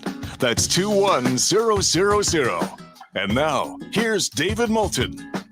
22 minutes until the top of the hour. Miller and Moulton, broadcasting from the Floormeister Studios. Floormeister's keeping it real. Floormeister's has built me a really nice place on the 15th floor in Lower Manhattan. All right. Looking at the Freedom Tower off to my right. Beautiful what they threw together here. All right. And they didn't build it for just me. They built it for like hundreds of others too. And they put a name on it. They called it a hotel. Built one for Mark in Southwest Florida. He's currently broadcasting live from there as well. Miller and Moulton. Hey, I've got to rely on you for this next segment to a Okay. large degree. And our listeners, 21,000 on the text line, and those in the Twitch chat room, please comment. So I had a red eye after Penn State USC. And getting in and around LA is not easy. So I did not see much, if any, of Ohio State, Oregon. Everything I know about the game, I had to pick up after the fact because I was literally leaving the Coliseum, going back to the hotel, grabbing my stuff, driving to, just it took me 3.5 hours to leave the game, go to the hotel, get my stuff, get to the airport, get through security. Well, basically, when I got through security, Oregon, Ohio State was finishing up. So I missed the game live. Picked up as much as I could yesterday after the fact. But I just want to pepper you with some questions. When you were watching the game, were you saying, oh, yeah, these are two of the top 5 teams in the country? It felt like a heavyweight battle to me. They were Okay. trading punches. Okay. They both can run it. They both can throw it. They have the ability to do multiple things offensively. They have multiple weapons. Quarterbacks can run. I thought they had all of the elements. Well, the reason I asked that generic question is, first off, because then this year as the rest of the season goes on, you keep them in mind accordingly. But also, let's face it, how many big boy football, as JDR Blue in our Twitch chat room referred to it as, how many big boy football games have the Big Ten delivered in recent years that wasn't Ohio State, Michigan?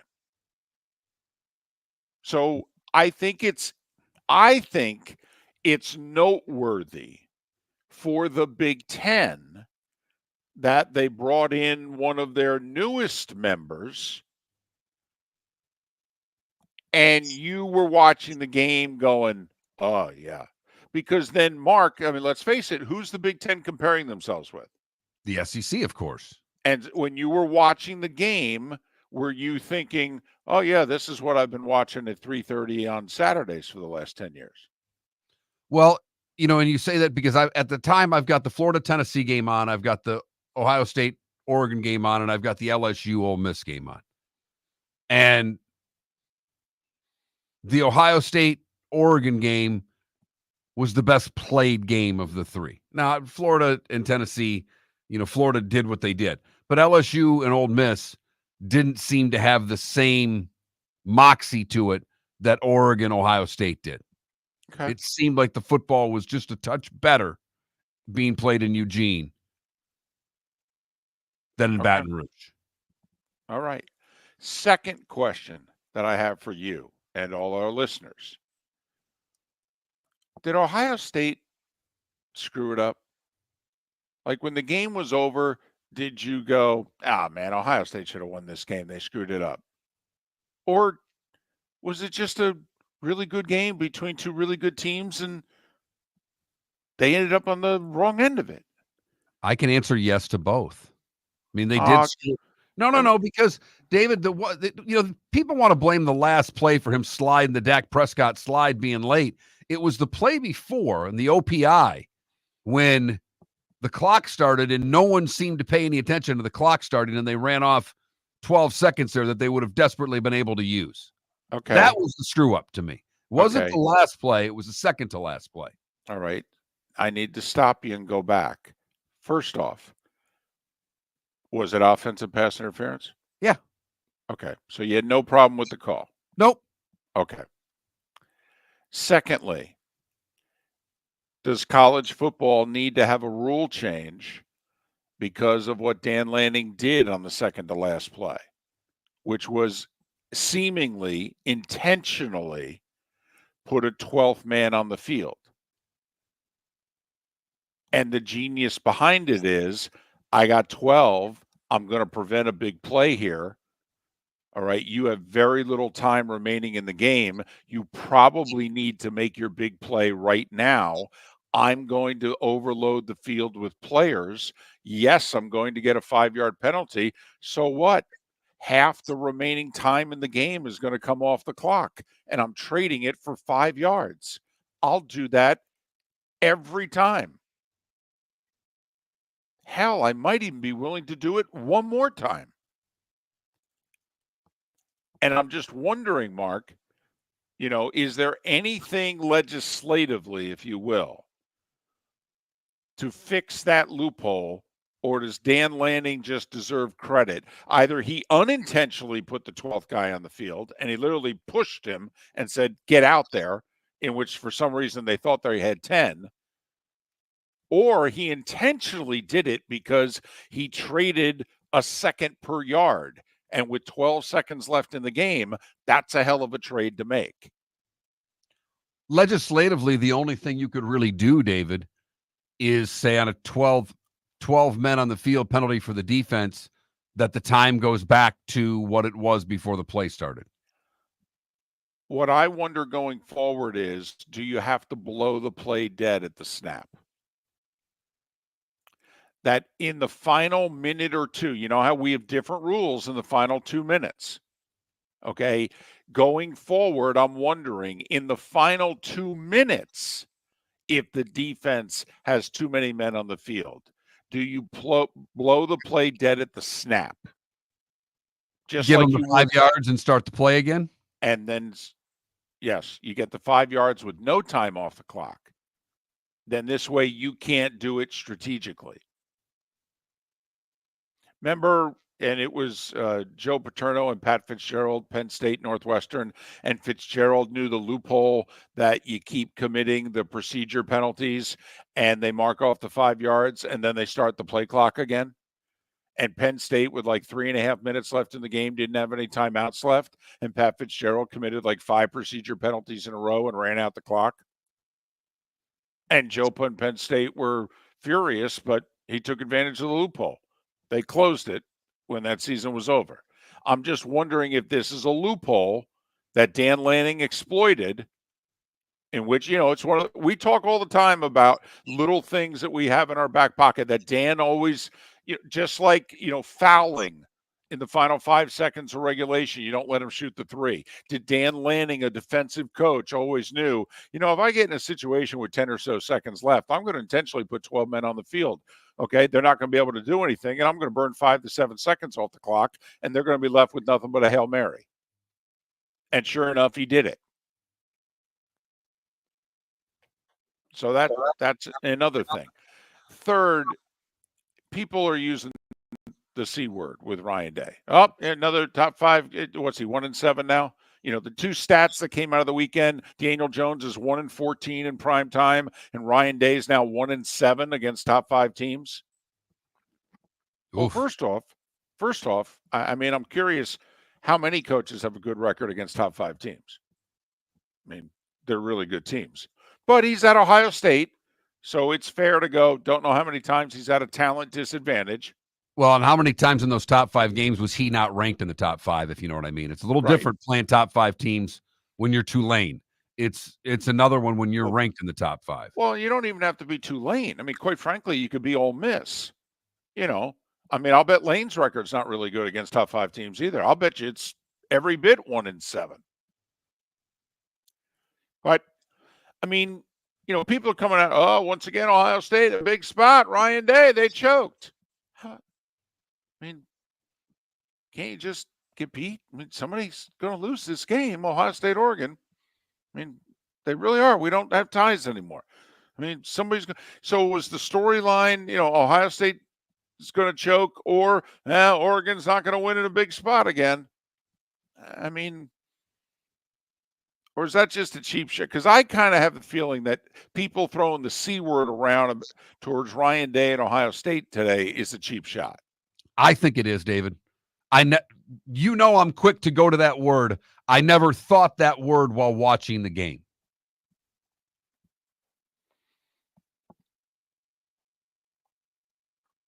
I thought Billy Napier choked not going for 2.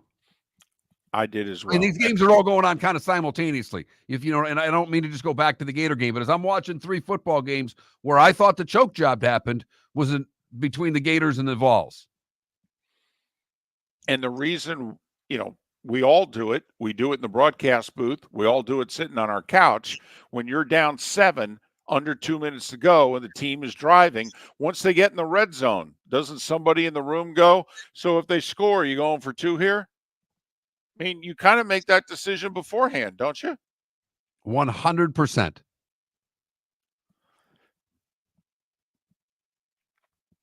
So I think, by the way, the game is perfect for Ohio State. And I do. Perfect. They didn't have a tough non-conference game this year. Many years they have one. They were supposed to play Oklahoma this year. All right. But anyway, the game got moved. I think it was Oklahoma. Maybe it was somebody else. So they didn't end up with a tough non-conference game this year. This was far and away the best team that they played. There was no way to replicate what they were going to face Saturday until they faced it. And now he gets to hold it over their heads the whole rest of the year. They know they can be beat. There will be no overconfidence from this team going forward. They're going to have to go to Penn State. They're going to have to play Michigan again. They may have to play a Big Ten title game, and then they're going to be in the playoffs. I actually think Saturday is perfect for Ryan Day and Ohio State. I really do. Now, they probably have to be perfect the rest of the way, though. They could lose a Big Ten title game. Yeah, they could, but In fact, they could lose to Penn State, not get to the Big Ten title game, and still get in at 10-2. can they though? Yes. Doesn't this group have to achieve something? I mean, this group doesn't have a Big Ten title on their resume. If you know what I mean. They're going to beat the worst Michigan team of the last 4 years when they beat them. I mean, it's going to be an accomplishment, but they're going to beat a 7-4 Michigan team. And you're supposed to beat them, quite frankly. You're 10-1 or 9-2. I'm wondering, this Ohio State team, Mark, they get Buckeyes for the helmets, but what kind of pelts do they have up on the wall? This group hasn't won anything. Haven't won a Big Ten title. Didn't win a game in the playoff. They've come really close. Just like Saturday. They've come really close. I actually think they gotta win a Big Ten championship. They gotta become champions in one way, shape, or form before they become national champions, in my opinion. I don't disagree with you. I just merely said to get to the playoff. You're advancing that far beyond just the playoff. You're talking about what the team accomplishes as a group. Well, because I do think there are 3 teams. I think Texas, I think Ohio State, and I think Georgia. There are 3 teams in which it's national title or bust. I don't think it's that way with Oregon or Penn State or even Alabama because Nick's not there. But I think for 3 teams, Mark, it's natty or bust.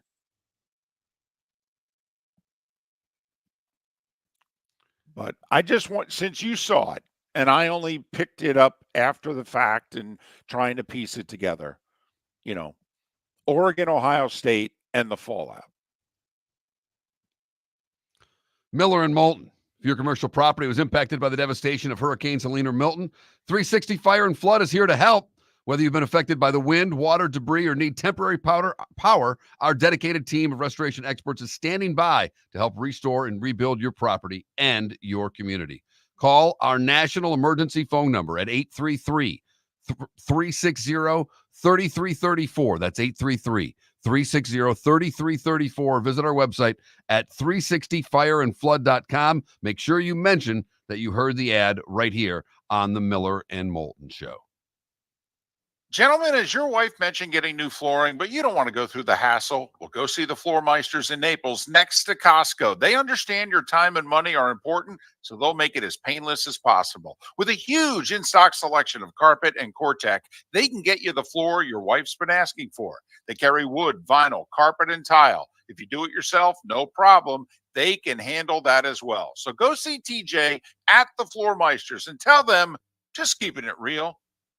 American Paint Supplies, for nearly 30 years, is your one-stop shop for all your coating needs. If you are a designer, a contractor, a professional painter, or a weekend warrior, American Paint Supplies is the place where experts go to get expert solutions. At 6100 Shirley Street in Naples off of Pine Ridge, American Paint Supplies delivers the best solutions with the best products with the best support. Meet Gene and his team today at American Paint Supplies. Call 239-566-2700. That's 566-2700 or online at AmericanPaintSupplies.net. Honey, you want to come out? I haven't seen you since Glass Doctor installed our custom shower enclosure. No thanks. Well, you can't keep eating breakfast in the shower, and laminating your magazines is getting expensive. You remember we have guests coming over tonight, right? Oh, I'm sure they'd love to see the shower. It's our neighbors, and I highly doubt they want to be hanging out in our bathroom. The shower's so good, you'll never want to leave. Visit glassdoctor.com today and schedule an appointment online. At Physical Therapy and Balance Centers, our goal is to help you love your life. When your life is sidelined by an injury, dizziness, surgery, or condition keeping you from doing what you love, We're here to help you heal and feel your best. Our therapist evaluation will determine the root cause of your health challenges, resulting in a unique treatment plan customized just for you. Visit www.physical.com to find your nearest location and see how we can help you love your life. The world famous cigar bar started as a neighborhood place in downtown Fort Myers, and now it's a brand, a destination with 4 locations. The original place, Henry Street, Fort Myers, Gulf Coast Town Center, on Southeast 47th Terrace off the Cape Coral Parkway, and the Lounge on West 1st Street in Fort Myers. A place to go, whether you just need a relaxing drink and a smoke after a tough day at work, or a place to go celebrate. From relaxation to celebration, the world famous cigar bar. Mark Miller for Molly Maid. Why Molly Maid, you ask? Trust. Moulton was a customer for 15 years. Affordability. Didn't I just say Moulton was a customer for 15 years? Worry-free services. Our professional house cleaners are fully insured and a 24-hour warranty. Call Molly Maids today at 239-774-5839. That's 239-774-5839 or online at mollymaid.com/FTMYERS. That's mollymaid.com/FTMYERS. This is Miller and Moulton.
Mark, did you see that person in the Twitch chat room that said that they text 21,000 and used the keyword Miller and it got like some other business? No, I did not.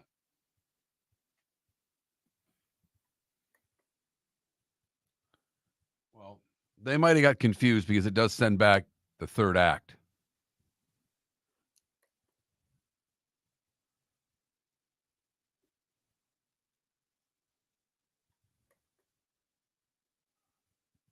Gotcha.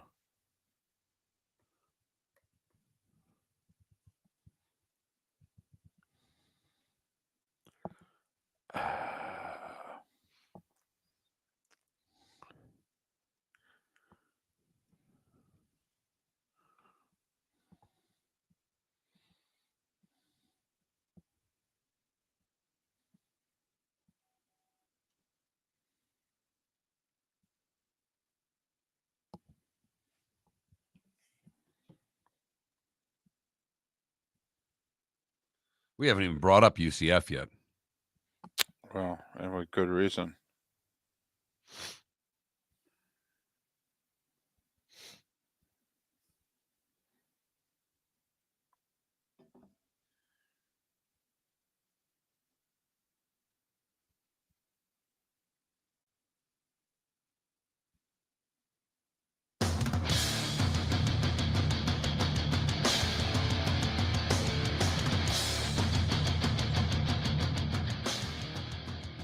You're listening to Miller and Moulton, coming at you from the Floormeister Studios. Floormeisters, keeping it real.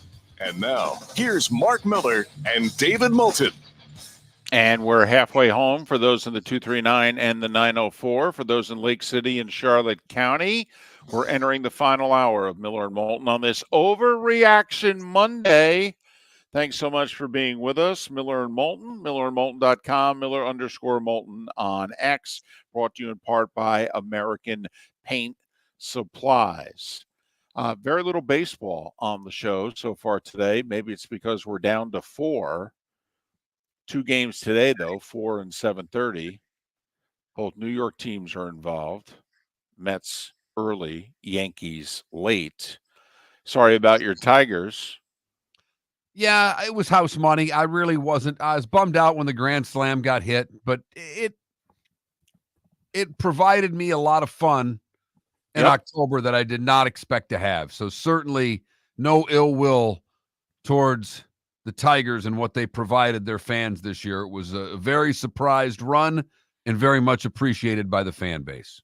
And meanwhile, for the Yankees and Dodgers, it's World Series appearance or bust. So the pressure on the two of them, but they are the 2-1 seeds. Dodgers got off to a very good start last night, 9-0 over the Mets. They'll play again at 4 o'clock this afternoon. And the Dodgers, just like that, have gone from, pitching's a problem, to 33 scoreless innings in a row, tying a baseball postseason record. Man, sports are great. I mean, just when you think you know what's going on. Here's the thing, David. I don't care really what the pitching provides the Dodgers. When the 1, 2, and 3 hitters go 5 for 11, they're going to be a tough out. Well, arguably 3 Hall of Famers, Ohtani, Betts, and Freeman. So, hey, and just think the one guy's not even 2 of the 3 are not even 100% because the one guy can't pitch and the other guy's got a bum ankle. So, yeah, they're really good. They really are. That is a problem for the opposition, and especially when you don't throw strikes to them. Yeah, well, I could see why you wouldn't, though. You're afraid if you do, they're going to hit it. So that's called intimidation. And Dodgers got off to a good start. Yankees tonight, Rodon against Alex Cobb for the Guardians. And obviously the Yankees are big favorites to advance to the World Series for the first time in 15 years. But it's an Overreaction Monday, and that has everything to do with football. You burying the Cowboys? And you know what I mean by burying them? I mean, like right now, $20, they're not making the playoffs. I didn't pick them to make the playoffs, and they thus far are proving me right, David. No, Miller and Moulton, this is one in which we think we're going to look pretty smart on. We both did not pick the Cowboys to make the playoffs. And that's real easy to say now that you don't think the Cowboys are going to make the playoffs. Say it in late August, coming off of 3 straight 12-win seasons. But we both had a feeling. Man, were they embarrassed. Humiliated. I mean, think about when it. you start running tackle eligibles and flea flicker plays where you're pitching it out to the other tackle, I mean, they just humiliated the Dallas Cowboys. I mean, think about it. These two teams played late in the regular season last year, and it was a slugfest. 1 point separated the two teams. And whether you thought Detroit should have been on the winning end or not, remember the whole tackle eligible screw up. They went for 2 in the win, blah, blah, blah. It ended up working out fine for Detroit because Detroit ended up hosting 2 playoff games, which if they had been the 2 seed, they would have hosted 2 playoff games. But think about it, Mark. They went toe-to-toe at the end of last season, and those 2 teams were even. Now look at those 2 teams, 47-9. Well, one team's all in, David. Yes, they are. The other team's the Dallas Cowboys. Correct. Yes. And I know the Cowboys are banged up on defense and they're missing some key components, but everybody's missing a player or 2 right now. It's one thing to get beat when you're missing guys. It's another to get humiliated. Yeah, Mark, if Micah Parsons was that important, he should be making $130 million a year. If him being out is a 38-point difference, then he's grossly underpaid. But just curious whether or not, at 3-3 in the NFC this year. I mean, right now we have a 4-2 team that wouldn't make the playoffs. I believe technically today the Bears are the odd team out. It's confusing. They've hardly played any division games. And just remember, all right, if you've got multiple teams of the same record in the same division, you have to figure out the division standings first before you then cross over. So like right now, you've got all 4 teams with winning records in the NFC North, 2 teams at 4-2 in the NFC South. Well, Atlanta technically would win the division today because they beat Tampa Bay.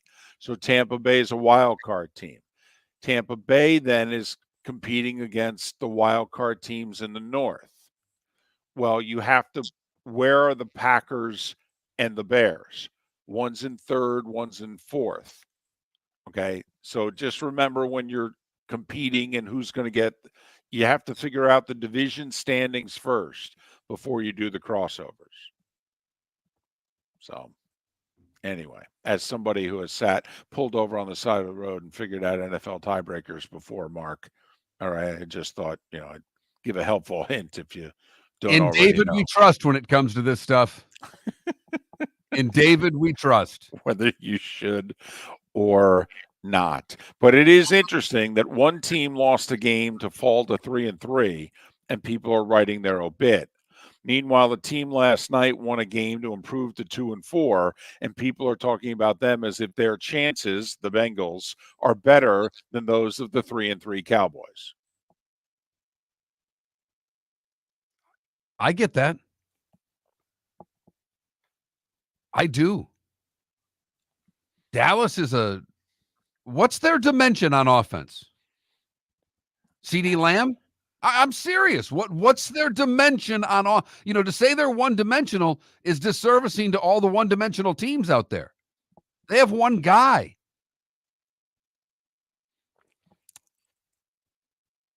They had the same dimension last year.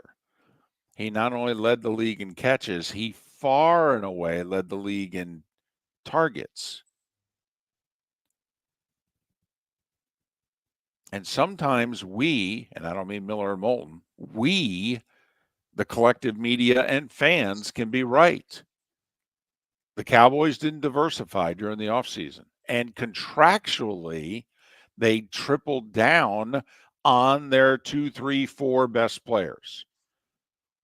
They don't have anything else on offense that's super dependable besides CD. They have absolutely no running game, and the offensive line is getting worse by the year. The Cowboys are heading in the wrong direction. And contractually, between Dak and CD and Micah are not going to have the flexibility that they should.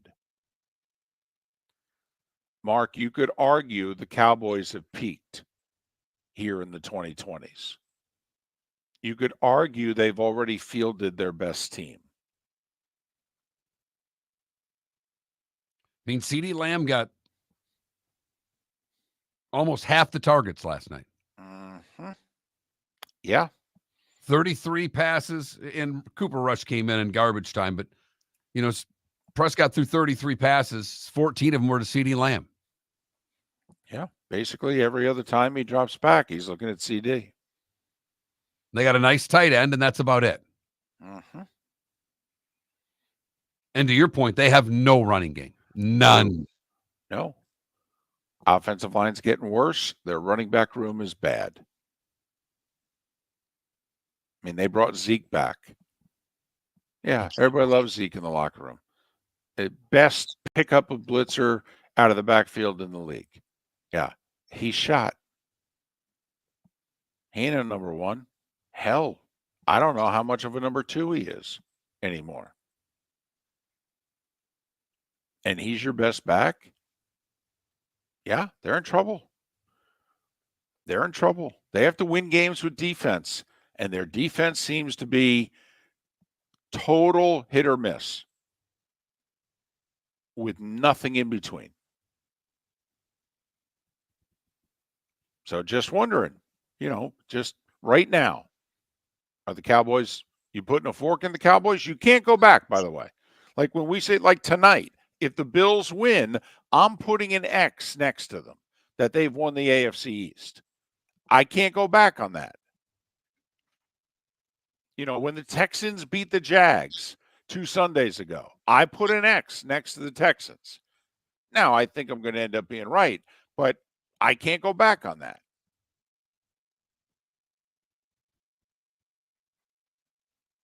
Indianapolis is the closest team to Houston. They're 2 back. I think that X looks really good. Hey, as long as they keep playing Flacco, they're a playoff contender. But the minute that Richardson's healthy, they're going to go back to him. Well, and then their playoff chances are going to go back with them. Because today, who gives them the best chance to win? Flacco, and it's not close. Exactly. They did that with a banged-up lineup yesterday and still managed to come out. And I know Tennessee's not a good team, but they had not a lot of weapons, and they still come out with a victory. I think less than 300 yards of offense, too, and came out of there. No, it was a terrific gut check division win on the road for the Colts yesterday. It was impressive. Coming from behind also. Hey, right now, and I know we got to go to break soon, is the whole NFC North going to make the playoffs? Or is the second place team from the South or from the East going to upset the apple cart? I think it's a better shot from the South. The Eagles won yesterday, but did they do anything to really impress you? Well, Commanders did more losing than the Eagles did winning, if you know what I mean. Agreed. And I know it's a league that's only about wins. I get that.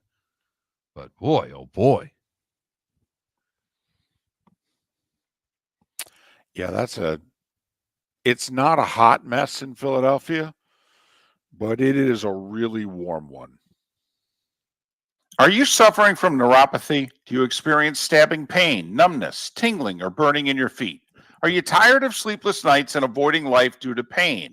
If you've been diagnosed with neuropathy or experiencing pain or numbness in your feet, pick up the phone and call us right now before it's too late at 239-382-7332. Again, that's 239-382-7332. Neuropathy is a very serious and progressive disease where your nerves start to break down. Eventually, it leads to balance problems, falls, complete loss of independence, and can lead to amputation. Hi, I'm Dr. Eric Norrell, DC. Our program addresses the underlying causes and doesn't simply mask your symptoms with medication. In fact, many patients start experiencing relief from neuropathy symptoms within weeks. There's no surgery and no use of prescription drugs. Pick up the phone right now and call 239-382-7332. Call us today at Restore Health. 239-382-7332. American Paint Supplies, for nearly 30 years, is your one-stop shop for all your coating needs. If you are a designer, a contractor, a professional painter, or a weekend warrior, American Paint Supplies is the place where experts go to get expert solutions. At 6100 Shirley Street in Naples off of Pine Ridge, American Paint Supplies delivers the best solutions with the best products with the best support. Meet Gene and his team today at American Paint Supplies. Call 239-566-2700. That's 566-2700 or online at AmericanPaintSupplies.net. Gentlemen, as your wife mentioned getting new flooring, but you don't want to go through the hassle, well, go see the Floor Meisters in Naples next to Costco. They understand your time and money are important, so they'll make it as painless as possible. With a huge in-stock selection of carpet and Cortec, they can get you the floor your wife's been asking for. They carry wood, vinyl, carpet, and tile. If you do it yourself, no problem. They can handle that as well. So go see TJ at the Floor Meisters and tell them, just keeping it real. This is Miller and Moulton.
Well, Canada Relief,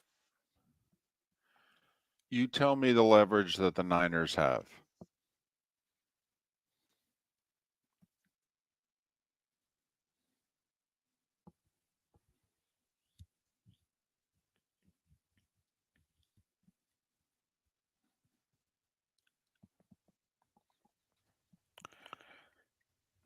And doesn't Purdy just sit down and look at John Lynch and go, well, Hertz is making 51. Goff is making 53. And he just goes down the list and says, so what's the number you have in mind?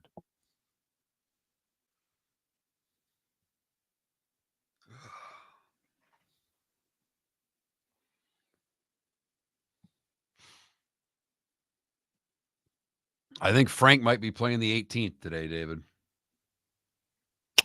Oh, really? Yeah, got up this morning. He wouldn't even get up to go outside.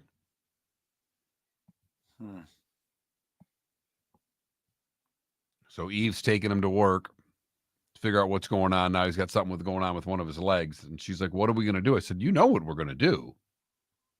If it's bad, we can't. He's old. Right. What, 14? 12. Okay. But for a big dog, that's reasonably old.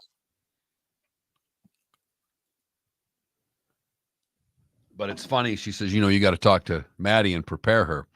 I have a funny feeling Maddie is a lot like me when it comes to this. I don't think there's a lot of preparing that's going to need to be. We'll see. Right. She may surprise me. Or she may say, oh, good, it's time for the golden doodle. I just don't know which it's going to be. Now, will Frank be replaced? Not right away.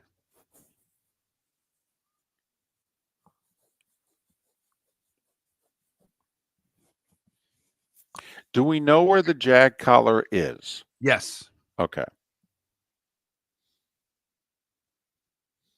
Send that to the incinerator right with Frank.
You're listening to Miller and Moulton. And now, here's Mark Miller and David Moulton.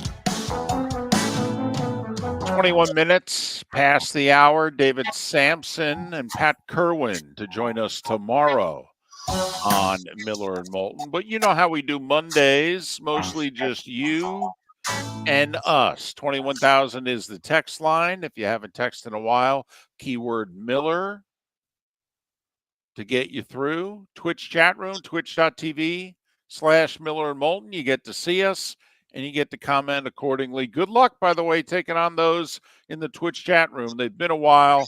They've carved out their own territory. All right, just good luck. Just make sure you bring your elbows. I think they're very welcoming of newcomers. Well, I think they're very nice. Oh, they are. They lure them in, and then they take them into the corner and they start roughing them up.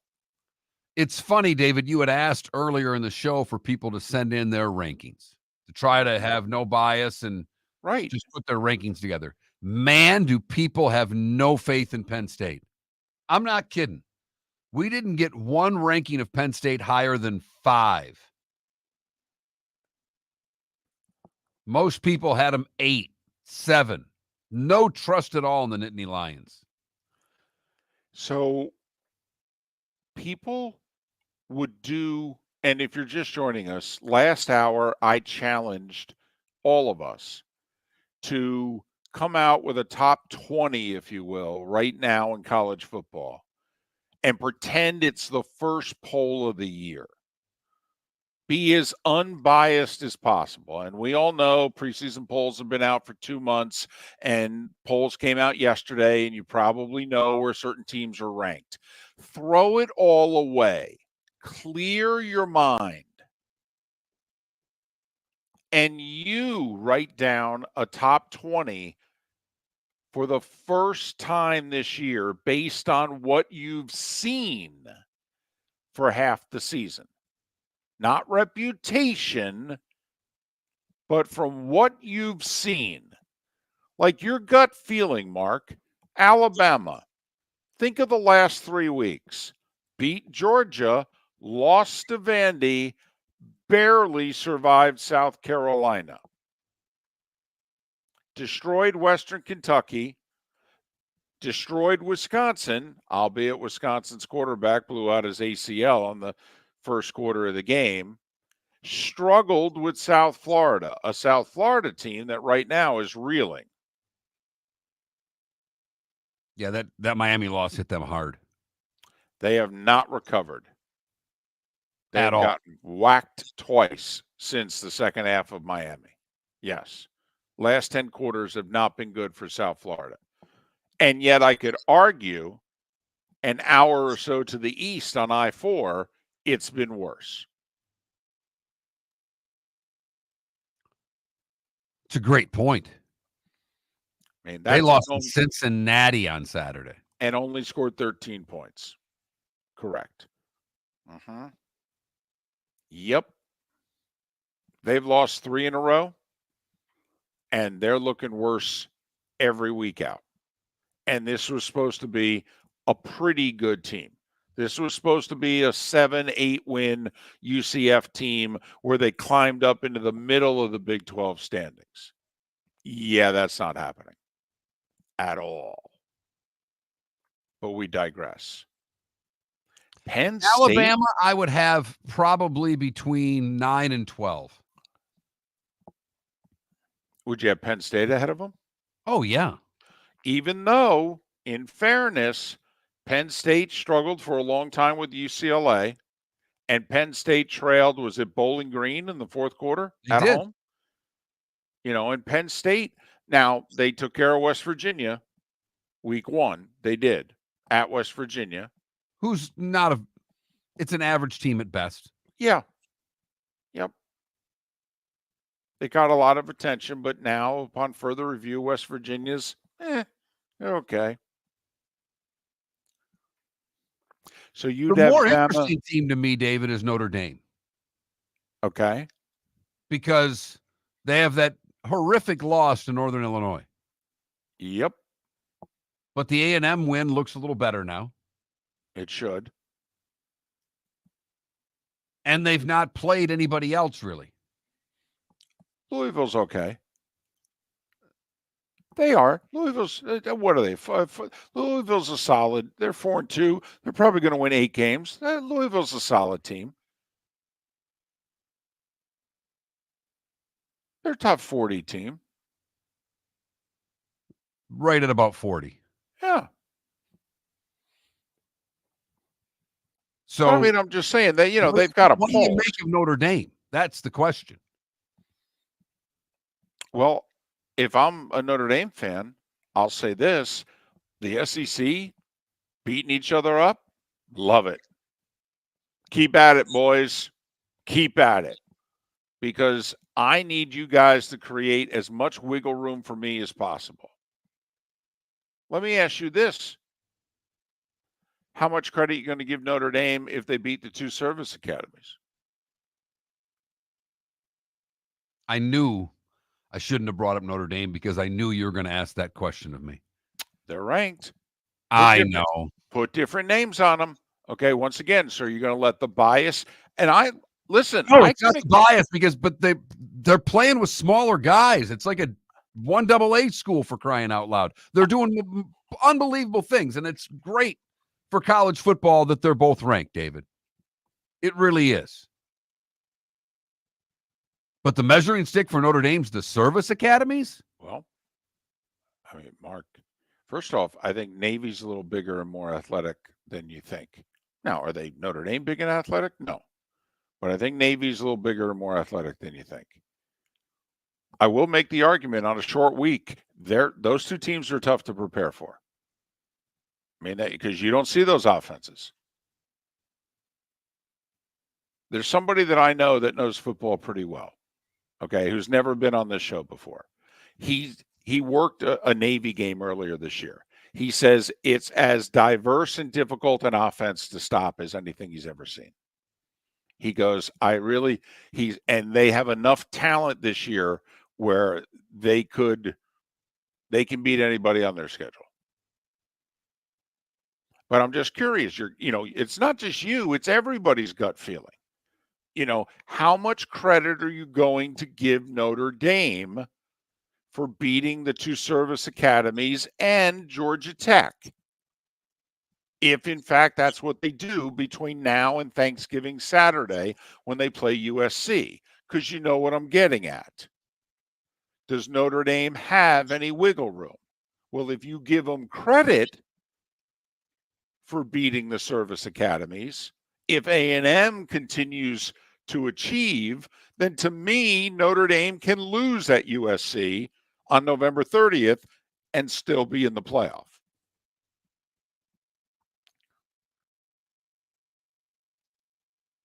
That's a tough ask for me, David. Now, a 10-2 Notre Dame team, but a 10-2 Notre Dame team with 1 good win. Well, and you're going to give them 3 because you're giving them Army, Navy, and Georgia Tech. I'm not willing to go that far. Well, no, but I'm saying Louisville and Georgia Tech are 2 top 40, top 50 teams. They're teams with a pulse that you can lose to. Okay. And in theory, they're not going to. To me, you got to give them credit, some credit. You don't have to give them credit like they're beating an Ole Miss. But if they beat Navy and Army, they at least consider them top 40, top 50 wins. So if their best win's A&M, which is a top 20 win, and then you want to give them Louisville, Georgia Tech, Navy, and Army as somewhere between top 40, top 50 wins, okay. So they didn't, then they have the one really bad loss. The good news for Notre Dame to me, David, is that A&M can still do a lot of good things for Notre Dame. Their schedule's not that daunting the rest of the way. A&M can put up a good number and make that win look even better. But I don't know if they can lose to USC and still get in. Hey, I love the fact Texas and Texas A&M could be playing back-to-back weeks also.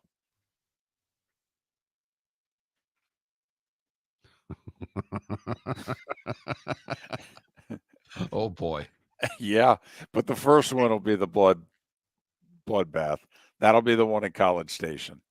All right, the one in Atlanta, whatever.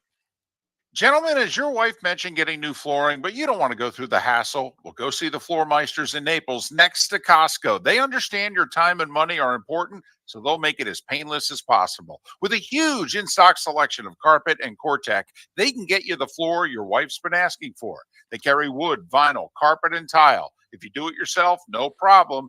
They can handle that as well. So go see TJ at the Floor Meisters and tell them just keeping it real. The Cape Coral Police Department is growing. They are currently looking for police officers and are offering a $10,000 signing bonus to newly hired officers. If you desire a career in law enforcement, or if you are already in law enforcement and thinking about making a move to a better agency, think Cape Coral Police Department. If you're looking for a police department that is committed to excellence, that invests in the highest level of training, state-of-the-art equipment, and some of the highest compensation in all of Southwest Florida, then the Cape Coral Police Department is for you.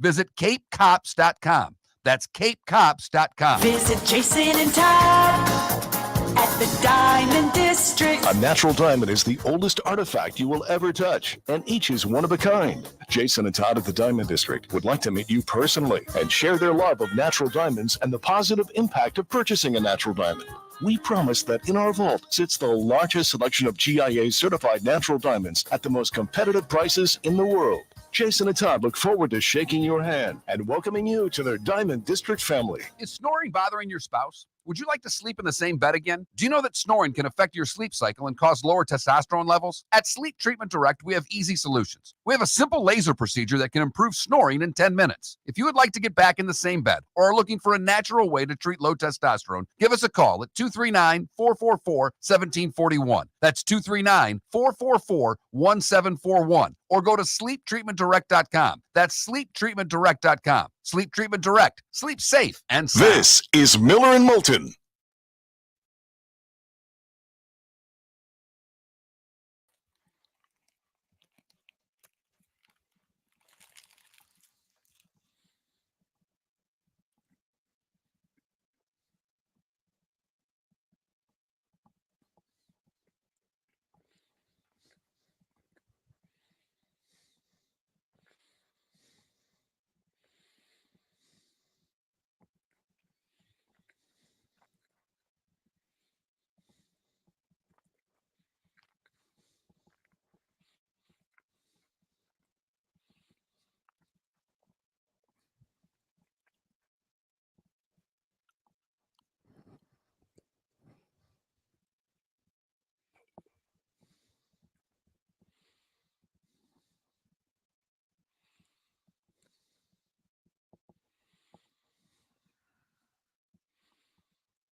Well, I have to admit, OK Music, you're the only person that's getting it. Everybody else I know who's text 21,000 or Miller, they're like sending me the text showing me the Miller and Moulton responses they're getting.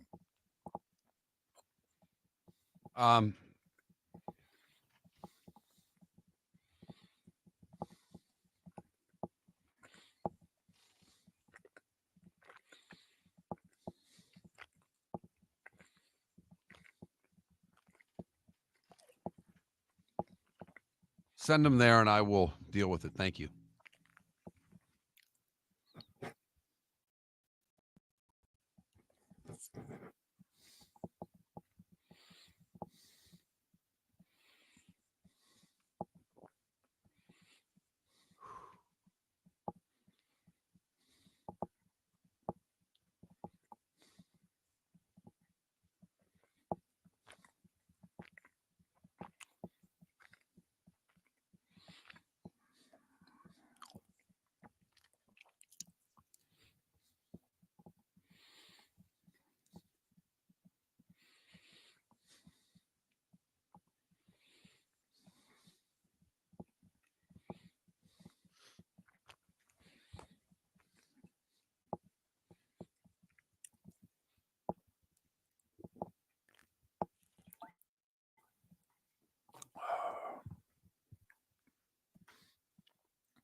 You know, it takes a long time.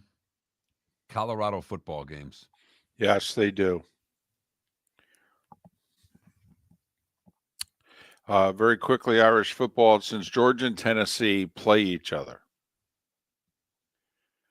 So you'd kind of have to tell me, so does Georgia beat Texas but lose to Tennessee? Does Tennessee lose to Alabama but beat Georgia?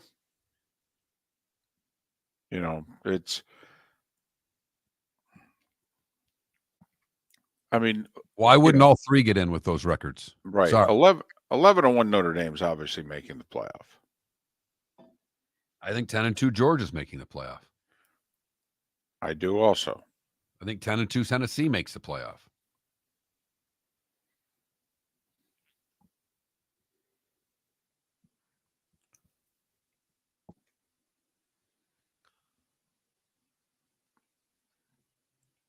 Mm, 10-2 Tennessee or 11-2 Clemson.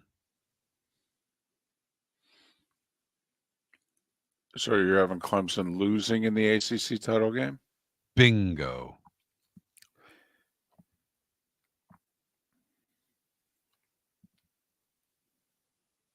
Well, I think they'd all make it. But in theory, if Tennessee's 10-2, so you have You're listening to Miller and Moulton. And now, here's Mark Miller and David Moulton. 22 minutes till the top of the hour. Our final segment in Lake City and in Charlotte County. The Diamond District bonus hour awaits for the 239 and the 904. Miller and Moulton, millerandmoulton.com, Miller_Moulton on X. I'm in Lower Manhattan. Can see the Freedom Tower from here. In the area for Monday Night Football. Bills and Jets tonight. A virtual pick'em. You don't get this in the NFL a lot. Right now, it's the Jets +1. Over under 40.5. Vegas is basically saying 21-20 Bills. Bet accordingly. Needless to say, I think as fans, certainly ABC, ESPN would take 21-20. Yeah. Call it a night. Thank you very much. So you think that coaching change is making a big difference? I mean, you picked the Jets to win outright on Friday. Yep. I think it's their season. I think it's the regime.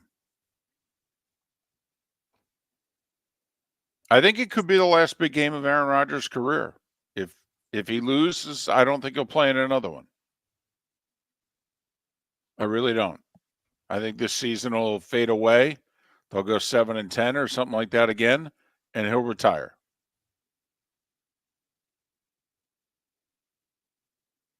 So what you're saying is there's nothing riding on this game tonight. No, not for the Jets. No big deal or anything. No. I mean, think about it. The owner fired the coach. The GM wasn't firing the coach. The owner notified the GM, hey, I'm going down the hall and I'm firing Saleh. We're going to promote the DC? We're in agreement on that? Okay, I got to go take care of some business. I'll be right back. So, yeah, I think it's a bit. Also, they changed the play caller. And don't underestimate. Now, oftentimes, hey, it's just rearranging the old chairs on the Titanic, blah, blah, blah. Right, I know. Let's go back and look at what the Bills did in mid-November last year. They fired Ken Dorsey as play caller. They promoted Joe Brady. They've played really well offensively since. Now, they got issues. Goodness knows a ton of injuries on defense. The middle of their defense and their secondary, vulnerable. They've got issues. They're not a great team. The best team in the AFC East until proven otherwise. But right now, they're not a great team. They're a great quarterback carrying an okay team. Do they need Devontae Adams? Because against good defenses, the lack of a number one has been shown. They do. You know, I hesitate because Devontae's first digit is a 3 as to how old he is. And, you and I see this as a step back year for the Bills, and they'll be better in 25 and 26. So, like, I'm wondering if I'm going to make a deal like I would have if I was Buffalo. Ayuk would have interested me. T. Higgins interests me because I've got the rest of the decade if I'm the Bills. To me, Devontae's my windows this year and next. That's a team that should go get Devontae Adams. Like, I think Pittsburgh should get Devontae Adams.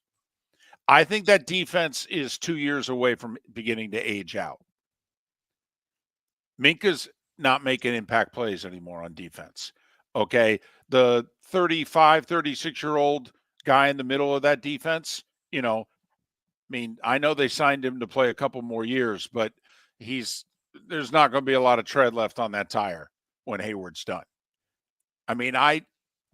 If I'm Pittsburgh, Devontae really interests me because I got to make it happen now. And I got an owner who publicly has come out and said, yeah, this 9-10 win losing first round playoff crap doesn't interest me. Well, then you got to upgrade the offense. Because here's the other thing that Pittsburgh needs, Mark, to go off on a tangent. They need somebody to make it so that Pickens is no longer the best wide receiver on the team. Because supposedly Pickens is a problem. He's a diva. He's not always playing hard. He's not always running the best routes. He needs somebody who could look at him and go, dude, you can't even carry my lunchbox. You want to learn how to be a number one? Follow me. That part, I would agree with you 100% because he's a number one in name only right now. He is in talent, but yes. And that's another reason why if I'm Pittsburgh, I'd be all in on Devontae because Pickens is the number 2. Also, think how happy he'd be not seeing a safety over the top anymore. He'd see single coverage for the next year and a half. He should be jumping up and down. It's what Evans brings Godwin in Tampa. Godwin's an assassin, but it doesn't hurt that Evans is going over the top, drawing the safety help all the time. So, but getting back to the Jets, Nathaniel Hackett's offense hasn't worked for a while. Not just with the Jets, but it didn't work in Denver either. And I think that that's also part of the equation. Now, the word is that if Saleh had kept his job, he was going to make the same change. In fact, there's a report that he had gone down the hall and told Hackett he was taking play calling away from him, and 5 minutes later was fired. And Ulbrich, the interim coach, basically spent a day and a half making sure it was going to be okay with Aaron Rodgers because he knows who's running the team. No. Woody Johnson and Aaron talked on Monday. The coaching stuff didn't even come up, David. Aaron doesn't have that. Listen to what Aaron says. He doesn't have that kind of control. He's been telling everybody. He's merely just a cog in the machine, David. Mark, Tiger Woods in the 2000s or Aaron Rodgers in the 2020s? Who has a bigger problem with the truth? Wow. That's a great question. That's a really good question, David. Thank you. Urban Meyer or Aaron Rodgers? Bigger problem with the truth? I'll hang up and listen.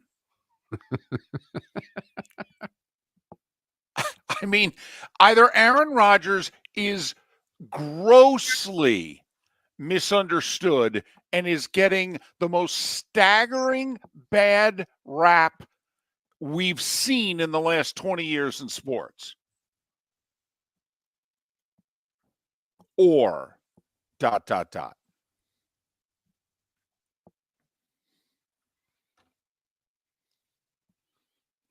There's part of me that would love to see the Bills just whoop them tonight to see how Aaron handles another bad offensive performance. The end of his career? Because that's what it'll be. They lose tonight, their season's over. And you tell me how marketable he is. Let's go back. Favre was marketable. First off, his last full year in Green Bay, he took him to the NFC Championship game. Then he retired, the holdout, the whole deal. So when the Jets acquired him, Brett Favre had just taken a team a play away from the Super Bowl. He had him in first place until he got hurt in 2008. The Vikings bring him in. He takes him a play away from the Super Bowl in 2009.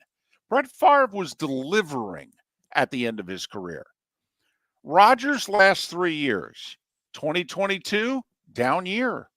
Missed the playoffs. Couldn't beat the Lions at Lambeau to make the playoffs, final game of the year. Then the tough break, 2023. But he's 39, suffering a major injury. Now 40. And the season's gone right. And they lose tonight behind that offensive line? You tell me how the rest of the season's going to play out. He'll be 41, approaching 42 during the offseason? And the body's starting to look like the face, because the face looks old with all the gray. And now when we're watching him walk around, that's matching. He's banged up. And I take exception with Irish football in the Twitch chat room, who disagrees with everything that we say, for the record. But Favre at the Jets is the number 1 seed when he hurt his shoulder. They had just gone to New England and beaten Brady and the Patriots. They were the number 1 seed in the AFC. He hurt his shoulder the next week. They lost 4 of their last 5. Favre was playing good football in New York. He got hurt. 21,000 is the text line. If you want to join the show that way, need to text the keyword Miller if you've not texted the show in a couple of months. That's the keyword, gets you in behind the door, and you can text as much as you would like. Reminder, Miller and Moulton, brought to you in part by 360 Fire and Flood. If your commercial property was impacted by the devastation of Hurricanes Helene or Milton, 360 Fire and Flood is here to help. Whether you've been affected by wind, water, debris, or need temporary power, our dedicated team of restoration experts is standing by to help restore and rebuild your property and your community. Call our national emergency hotline, 833-360-3334, or visit the website at 360fireandflood.com, 360fireflood.com, and mention you heard us on the Miller and Moulton Show. Normally, we say it's way too early for NFL teams to be making trades. We keep pushing for the trade deadline to be pushed back and back and back. Mark, how many teams could realistically start tearing it down here now, if not really soon? Let's just quickly go through the results yesterday. You're the Saints. You've lost 4 in a row. You're 2-4. Carr's going to miss at least one more week. You're way over it cap-wise. You keep kicking the can down the road. Your defense in spots is old. Your offensive line's getting worse and banged up. Oh, you could definitely tear that down. I don't know what teams want, but you could definitely start making trades. All right. Jacksonville, 1-5. Staring at regime change. Okay. And the head coach walked to the podium yesterday and said, we got a locker room problem. We got a character problem. We have a culture problem. Okay. Dallas, we all know he won't. But he should. But should they? Not at 3-3. Right. No. Not at 3-3. You got 3 more weeks till the trade deadline. All right. Keep on going through. Now some teams just, Carolina's awful. New England's awful. Yeah. Vegas, they got Devontae. They got Max Crosby. They got a couple other good players. They don't have a quarterback. They're going nowhere. Although Tom Brady's going to get approved as a part owner of the team tomorrow. Yeah, but he doesn't have a time machine, and he's not going to come back and play quarterback. Well, and he wouldn't want to. Not for them. Cleveland. Couldn't tear that sucker down fast enough. Well, can we just have a sidebar? Okay. When the season started, what did we say? This was one of the 8 best rosters in the league. This is what a couple of key injuries and awful quarterback play can do. It can make a franchise look like we could blow this sucker up today.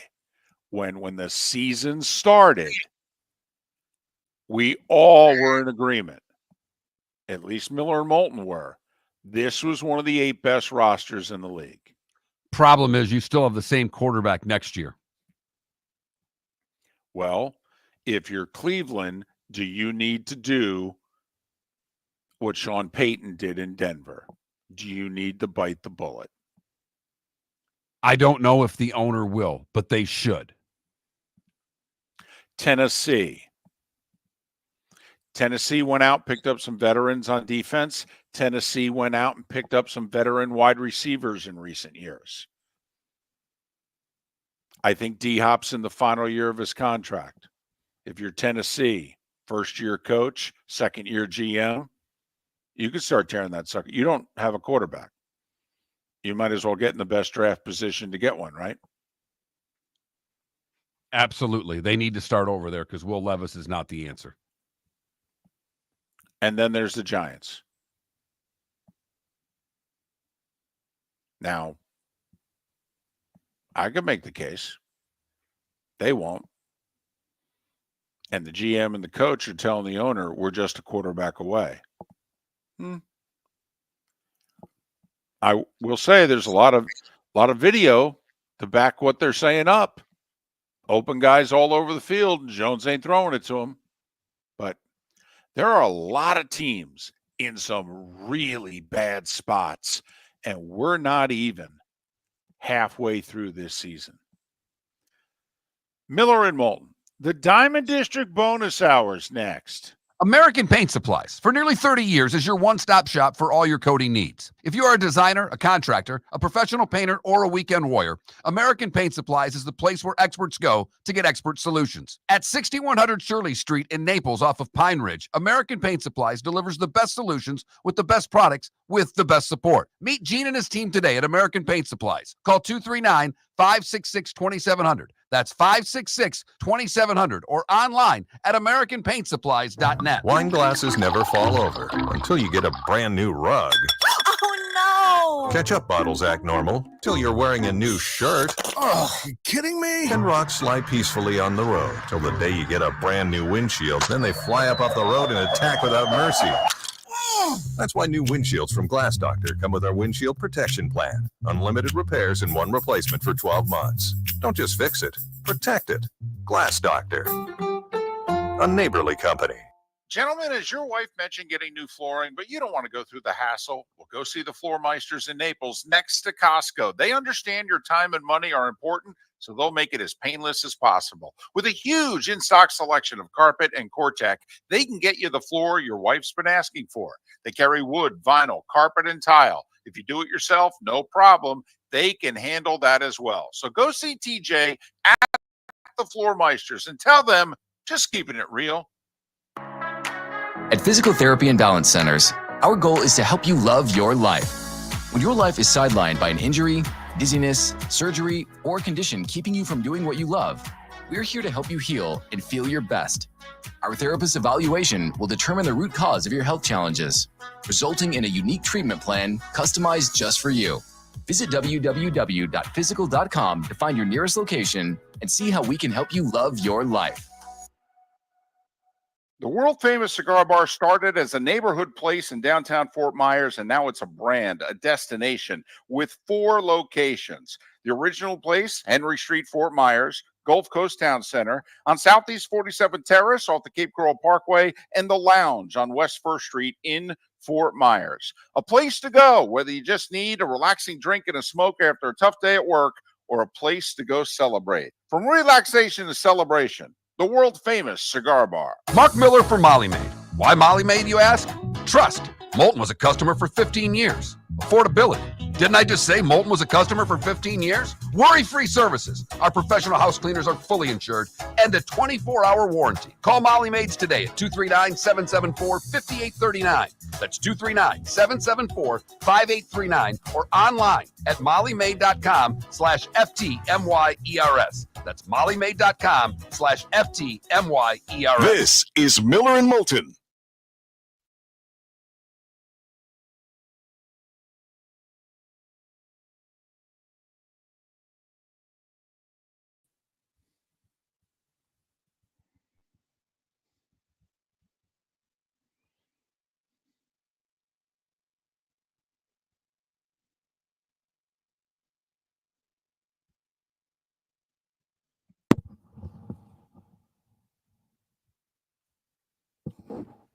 Hello. Hi, good morning, Mr. Moulton. This is Melissa Wetmore. I'm a physician assistant with Dr. Wilson's office at MD Anderson. And how are you today? I'm okay. Hey, I tried to call you on Friday. I ended up speaking with your wife about your right humerus lesion that they have you scheduled to see us on Wednesday. Thursday. Thursday. So what we'd like to do is see, she said you're out of town until Tuesday night. Mm-hmm. Is it possible for you to come see us on Wednesday? What time?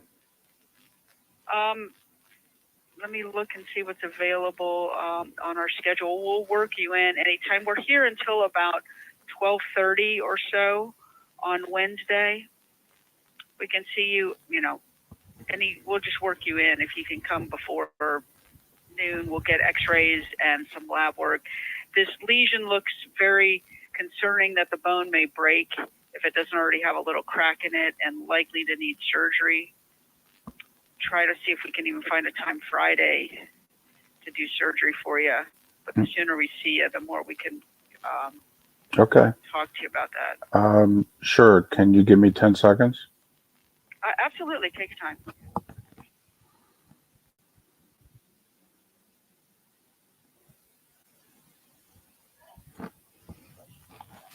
Yeah, I can get there. I can get there for 11. Okay, perfect. What I'll do is I'll ask them to schedule some x-rays for you at 11. And then I'll have some folks will reach out to you to confirm all this. And then after the x-rays, you can come up and see us on the 6th floor after that, and we'll just know you're coming.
You're listening to Miller and Moulton, coming at you from the Floormeister Studios. Floormeisters, keeping it real.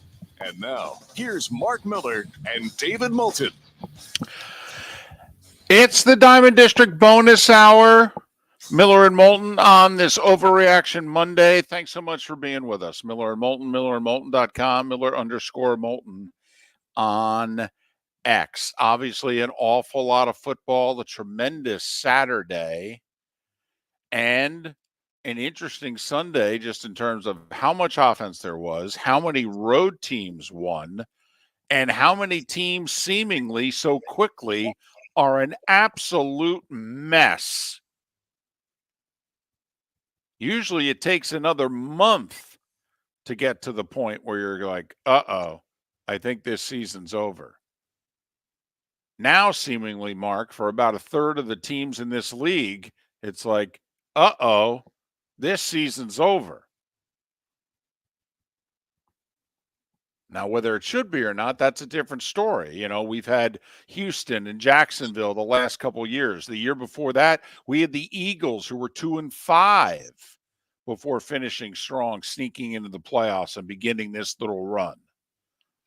All right, with that being said, David, who's the most likely team to fold?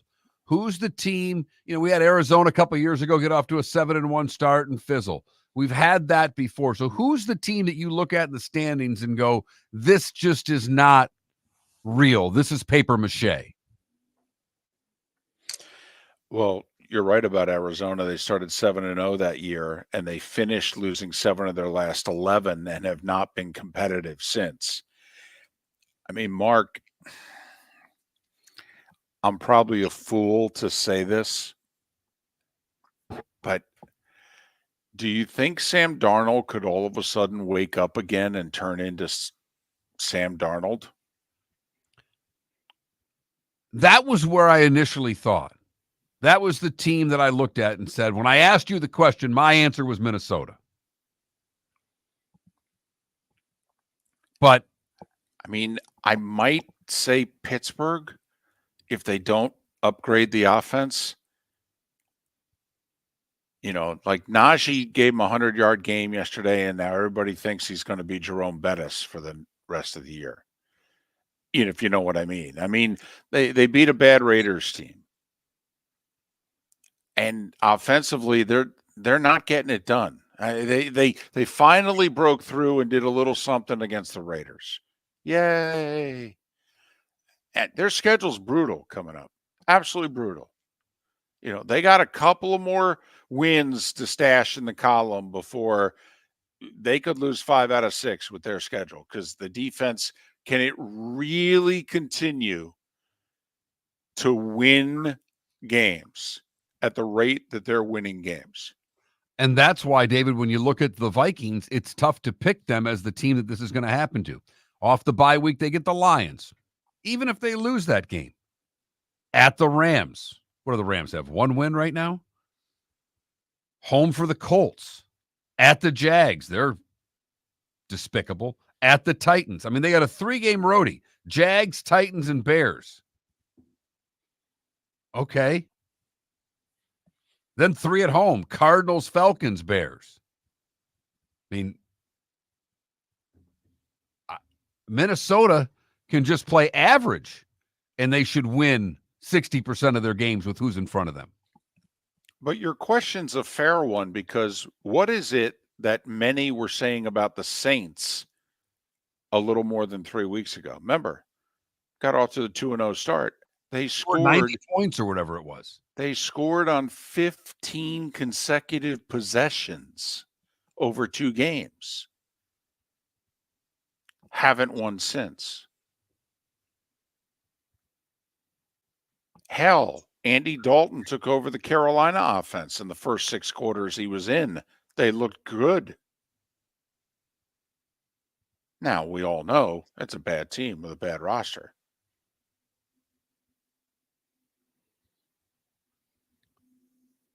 But in order for someone to tumble, someone's got to jump and take their spot. So I'll ask you the other way. You said Minnesota. I think Washington could be a team that could tumble. They just could be a little over their skis. It's still a rookie quarterback. And I think you're onto something with Pittsburgh as well. Washington's a good choice also because defensively, I don't think they're good. And in fact, they just need to probably be average, and that quarterback may just carry them to the playoffs. Hell, he might even win that division. What's if it they're going to take to win average. that division? 10 wins it for sure. I think it would have to be the right 10. I'm not bailing on the Eagles. Why? It's because it's the best roster in the division. I'm not bailing on the Eagles. I think the Eagles get to 10. I don't think it'll be clean. I think it'll be messy and a little dysfunctional. And I mean, it's an interesting. I mean, the head coach is yelling at the fans yesterday because the fans had the audacity to boo at times. Yeah, they're booing. You were 10-1 last year. All right. Since then, you're like what? 4-7? I mean, they know what good football looks like, and you're not providing it. You don't yell back at the Philly fans. What are you, an idiot? But if those are the teams we think that might crumble, who's the team that's going to come out of nowhere and take that spot?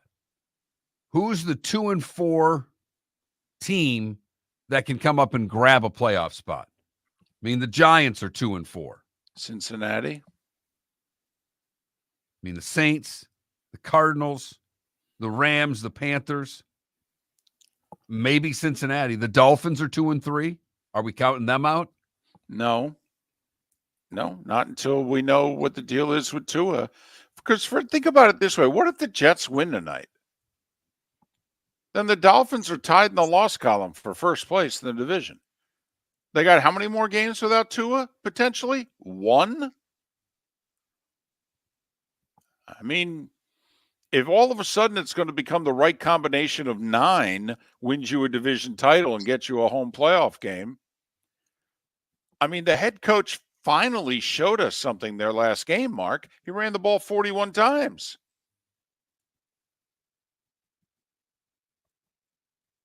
Some people in the Twitch chat room were mentioning the Rams.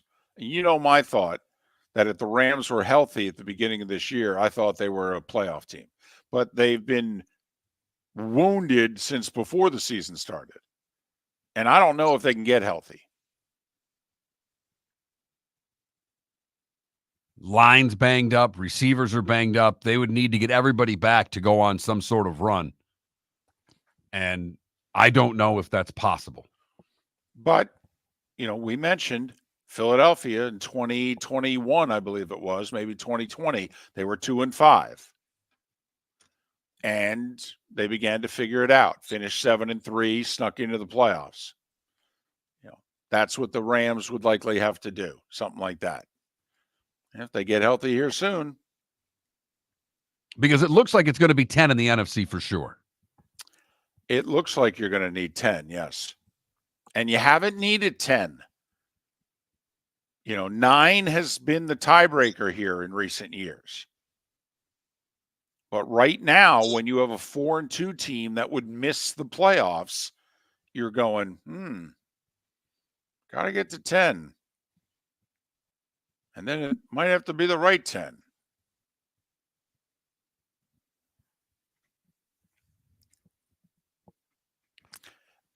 How much the Hutchinson injury going to hurt the Lions, in your opinion? A ton. Enough. One of the best pass rushers in the game. I think he's leading if he's not the sack leader in the league, he was right there. Enough. Because let's be brutally honest. Even though Minnesota's unbeaten, most of us are picking the Lions to win that division, even with the standings the way they are now, if Hutchinson's healthy. Correct? Is that a fair statement? I think so. Okay. Now, they win the division without Hutchinson? Can they win the division? Sure. That's not what I asked. I didn't ask can. I said, are they? Yeah. Yeah, Okay. they're going to beat the Vikings this week. They'll be tied for first. They'll win the division. I think they're a better roster. Okay. Then I could argue the injury is not going to hurt them that much. No. Because in order to win a Super Bowl, I mean, their goals is to win the Super Bowl this year. And it's not a fake, and we're all going to try to win the Super Bowl. No, the Lions' expectations are to play in the final game this year. I don't think they can play in the final game without Hutchinson. I don't think they can beat a San Francisco in the playoffs without a Hutchinson. I don't know if they can beat, a Minnesota for a third time if they have to play him. Okay. So he had emergency surgery for a compound fracture. If the doctors are telling you, Mr. Holmes, you're running the Lions, he'll be back for the playoffs. But if they're telling you he ain't playing this year, because you just said I can win the division without him. If you were getting him back in mid-January, 3 months from now, if they go, oh, yeah, he'll be back in 3 months. Or if they're going, oh, no, he ain't going to be back till minicamp. Don't you think that's pretty important what they tell you after surgery? 100%. Means picking up the phone and what we talked about earlier in the show, calling Vegas. Max Crosby, baby. I mean, if you're going to go big. I've got to make that phone call if I'm the Lions. You know I support you.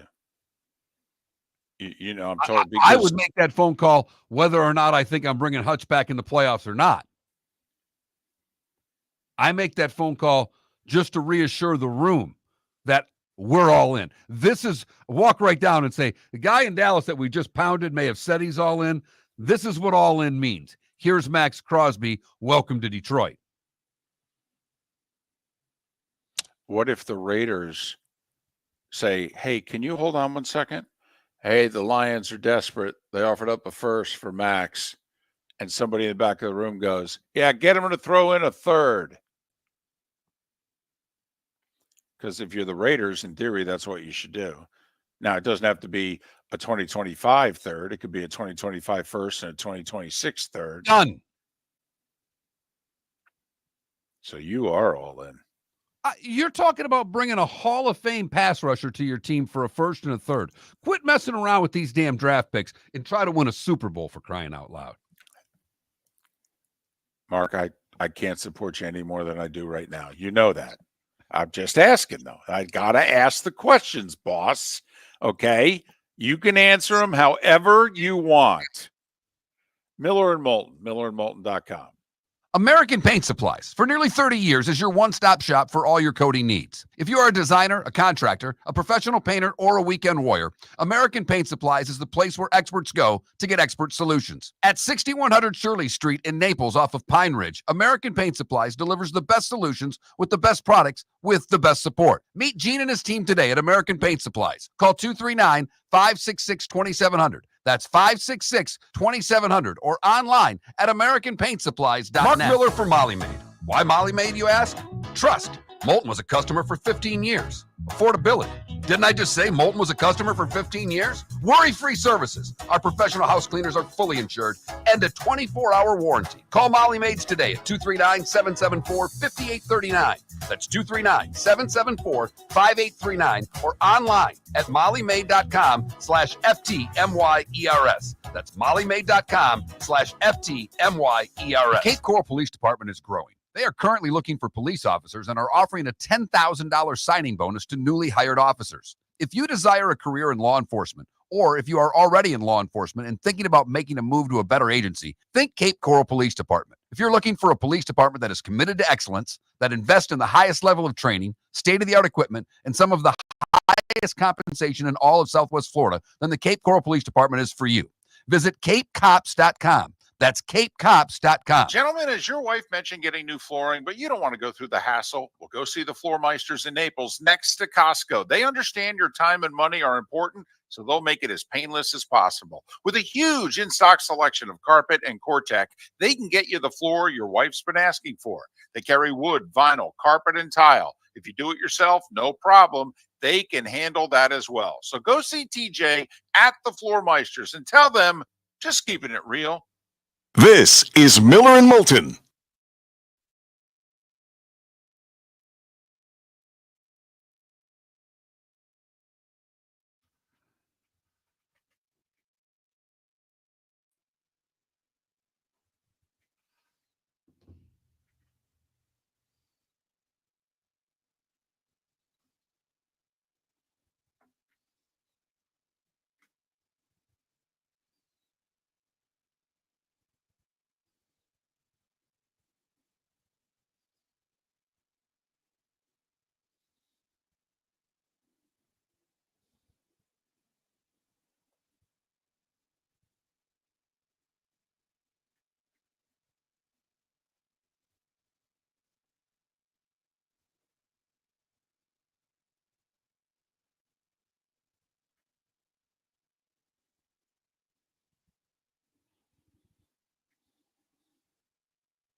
Welcome to the bonus hour, brought to you by Jason and Todd at the Diamond District. And now, here's Mark Miller and David Moulton.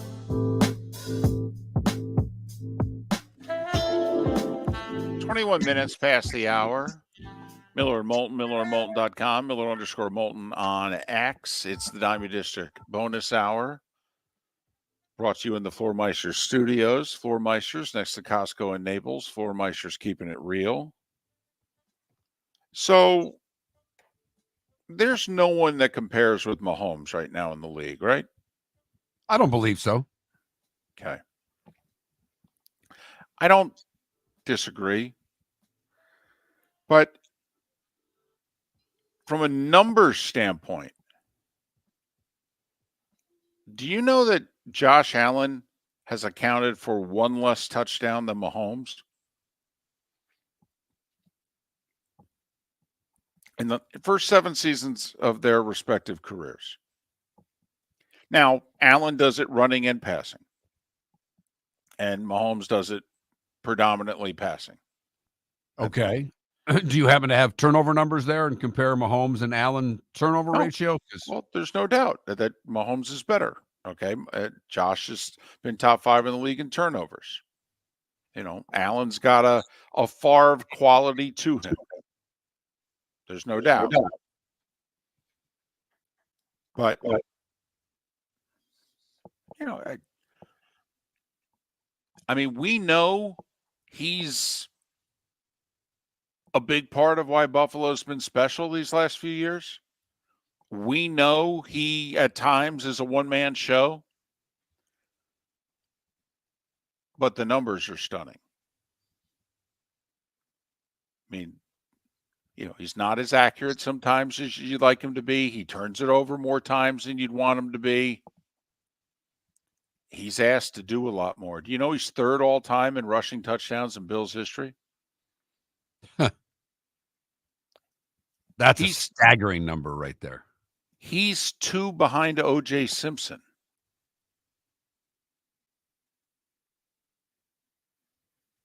Yeah. Uh-huh. I mean, monster production. The numbers are even like, whoa. And when you combine passing and rushing, you know, I mean, because he's got over 50 rushing touchdowns. I mean, with the number of passing touchdowns he has, I think there's only one other quarterback in the history of the league who has as many passing touchdowns and rushing touchdowns as Allen has right now. And I think it's Cam Newton. And obviously, Josh is what? Just turned 28? Now, those of us, I mean, you know, you and I have talked about it. Thank goodness he has remained healthy. And you and I are in amazement at how he can play and how much running he does. And I mean, you know, goal line running, and has remained as durable as he is. Thank goodness. We don't want to see him hurt. But just going through some of the numbers of this Bills-Jets game tonight, the Josh Allen numbers are, whoa.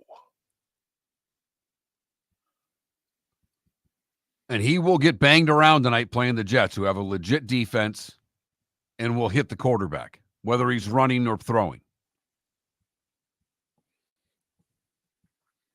Yeah. And if I'm the opposition, I hit him every chance I can. Absolutely. He's as much of a one-man team as anyone in the league. David, I know you can't say this out loud. I'd hit him so much that I'm not worried about taking a 15-yard penalty if I hit him. Totally. He's that effective that if my guy gets an unsportsmanlike or a late hit or whatever you want to call it these days for hitting Josh Allen late, I'm like, oh, okay. Yeah. Cost of business, man. Especially, hate to say it, but especially if I'm an AFC East team. I got to see this guy twice. We got to go through these guys to win the division. They've had some free agent losses. They've had some injuries on defense. They're still the best damn team in the division. There's only one way they're not going to be the best damn team in the division. We got to get 17 off the field.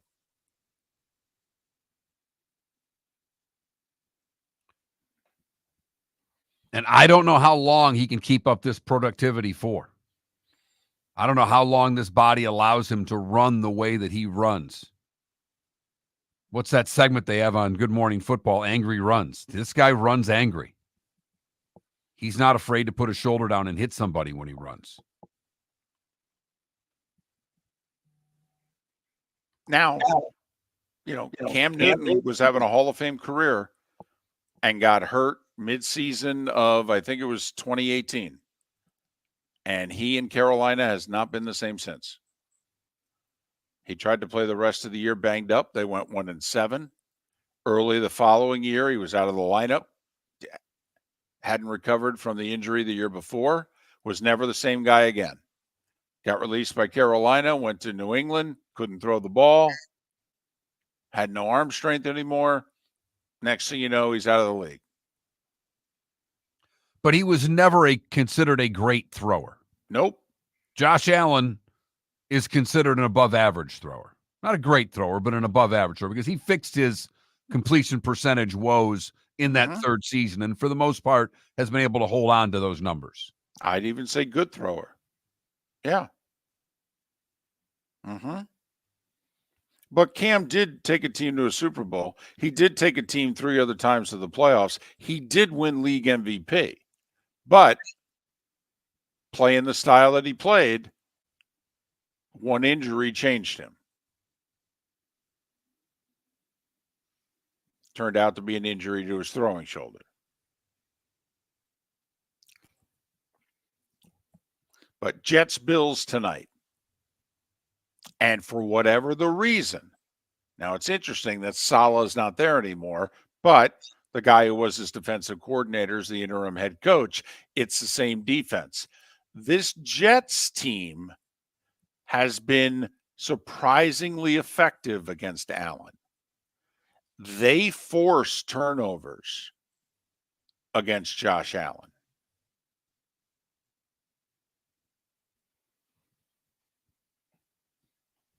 Well, we have a Breece Hall sighting tonight. Who? Exactly. Fantasy owners are wondering about Mark Andrews and a few other guys in the league. Christian Kirk, maybe. Can we get a Breece Hall sighting tonight? Last year, that's a long time ago, but week 1 last year, when they lost Aaron Rodgers after 4 plays, trailing throughout the game, they were able to run the ball with Breece Hall against the Bills to stay close, keep it close, then let the defense force 3 turnovers and then have a punt return win it in overtime. Can the Jets, Mark, run the football at all? Because so far this year, outside of 1 game, they really haven't been able to, which has put even more of a burden on Aaron and the offensive line and the passing attack, which so far has not been good enough. Bills are a bottom third team in rushing yards allowed. So if there were an opportunity for Hall to have that game, this is the team that they should have it against. Vegas has it a virtual pick'em. Bills a 1-point favorite. Over under 40.5. Basically, Vegas is saying 21-20 Bills. Bet accordingly. Yeah, I'd bet the Bills all day in this game. I know the coaching change. I know Aaron Rodgers. I think the Bills go put a fork in the Jets tonight. You've got the Bills. I've got the Jets. It's only the Jets season. It's only Joe Douglas's tenure as general manager. It's only the last meaningful game of Aaron Rodgers' career if they lose. Honey, you want to come out? I haven't seen you since Glass Doctor installed our custom shower enclosure. No thanks. Well, you can't keep eating breakfast in the shower, and laminating your magazines is getting expensive. You remember we have guests coming over tonight, right? Oh, I'm sure they'd love to see the shower. It's our neighbors, and I highly doubt they want to be hanging out in our bathroom.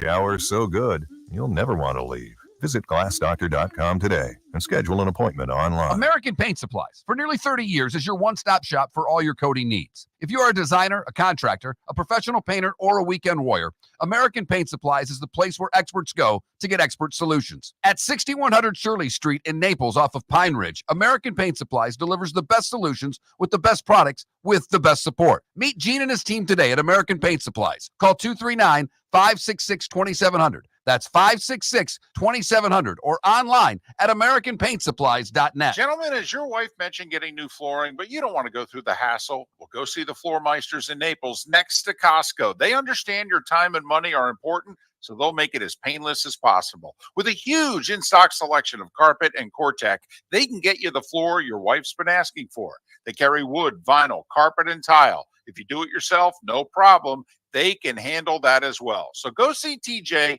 at the Floor Meisters and tell them, just keeping it real. Is snoring bothering your spouse? Would you like to sleep in the same bed again? Do you know that snoring can affect your sleep cycle and cause lower testosterone levels? At Sleep Treatment Direct, we have easy solutions. We have a simple laser procedure that can improve snoring in 10 minutes. If you would like to get back in the same bed or are looking for a natural way to treat low testosterone, give us a call at 239-444-1741. That's 239-444-1741. Or go to sleeptreatmentdirect.com. That's sleeptreatmentdirect.com. Sleep Treatment Direct. Sleep safe and sound. This is Miller and Moulton.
You're listening to Miller and Moulton. And now, here's Mark Miller and David Moulton.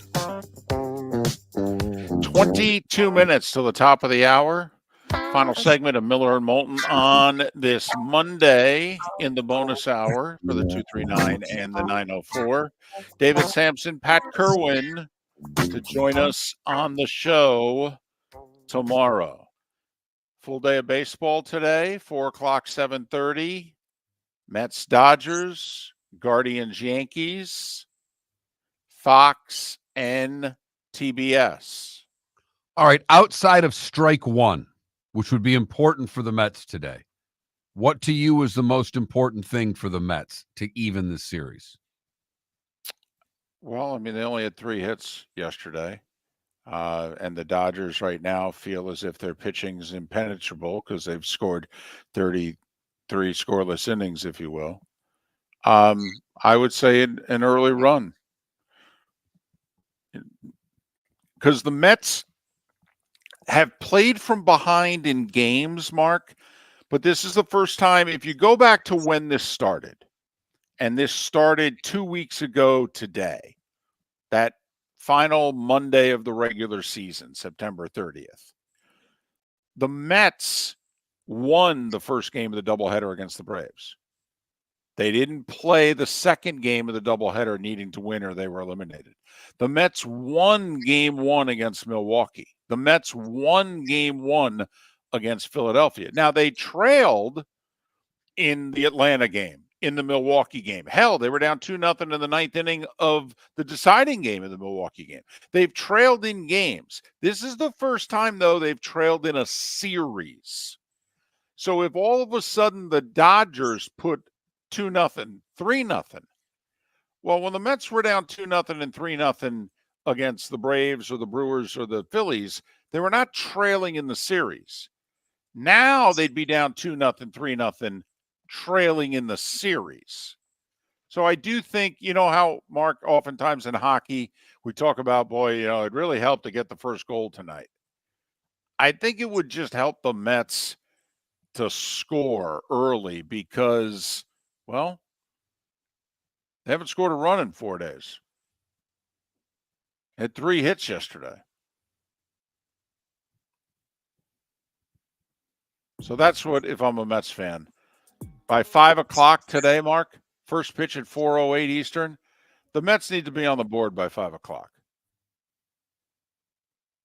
Let's try that again. I thought you were done. That's on me. It's that time again, nearing the end, but not quite there yet. Here's Mark Miller with Today Was the Day When. We start in 1892. The Adventures of Sherlock Holmes were published in the Strand magazine, collection of 12 stories. 1906, an all-Chicago World Series. The White Sox beat the Cubs. First American League victory. Teddy Roosevelt was shot while campaigning in Milwaukee today in 1912. Winnie the Pooh was released, the book, not the bear, in 1926. Martin Luther King Jr. announces the winner of the Nobel Peace Prize today in 1964. Dodgers beat the Twins in Game 7 today in 1965. The Dodgers' third title since the move to L.A. Sandy Koufax is your MVP. On 2 days rest, he outpitched Jim Cott. I think Cott threw a 5-hitter and Koufax threw a 2-hitter and beat him 2-0. I remember this, but probably not as well as you. Today in 78, a little World Series controversy. Reggie Jackson interferes with the throw to first, deflects the ball away. Yankees would win Game 4 over the Dodgers in Yankee Stadium. Dodgers had won the first 2 games of the series, too, so the Yankees came home needing to hold serve to get back in it. But you know what the best part about that was? Lasorda was mic'd up. And so after the fact, we didn't get it live, obviously, And yeah, it was Reggie stood there. It was a double play, and Reggie didn't run the second. He stood in between first and second, and he waited for the relay, and he stuck his hip out and hip checked the ball, and they allowed play to continue. And so no double play, the inning continued, etc. But Lasorda's mic'd up, and he runs out, and all the interaction with the umpires is caught. It was awesome. We had never seen anything like it with baseball before. Shortly after the World Series, we got it. It was great. Gretzky scores his first goal today in 79. The Tigers in Game 5 beat the Padres 8-4 to win the World Series in 5. Alan Trammell, your MVP today in 84. So it's been 40 years today, huh? Yeah. 40 years. And counting. One more, right? That's one more. One more, just one. Yep. The same way. I need a World Series and a cup. 86 since the World Series, 94 since the cup. I was 20 and 28. I turned 59 at the end of this year. I just want I don't even know if I need another cup. They had so much success, and it was so great to watch that how you are with the Giants, right? It's kind of how I am with the Wings. Like, I'm good. If they got one, it'd be great. I wouldn't. Totally with you. That you feel as if that franchise owes you nothing. Nothing. I'm with you.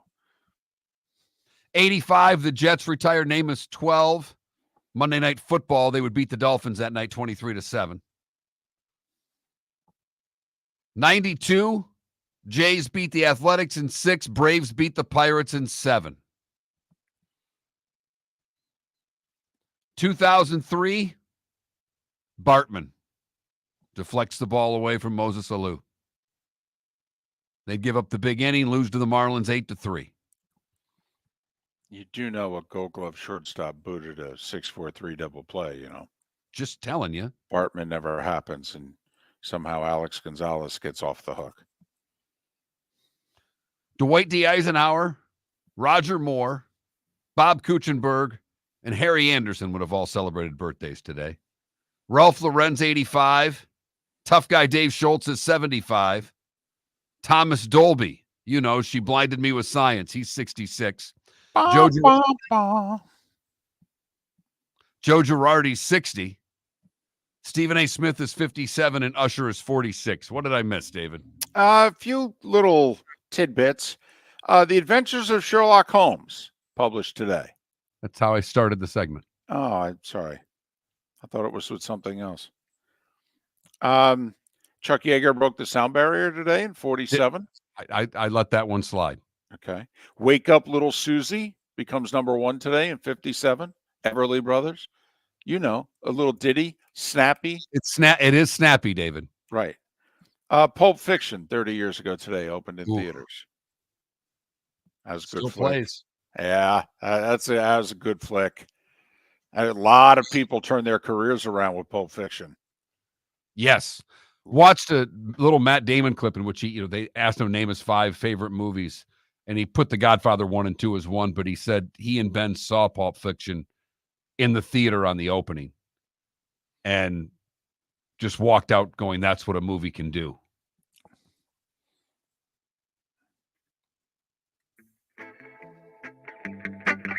Time to see life a little bit differently. Here's Mark Miller with the good, the bad, and the ugly. What you got, Mark?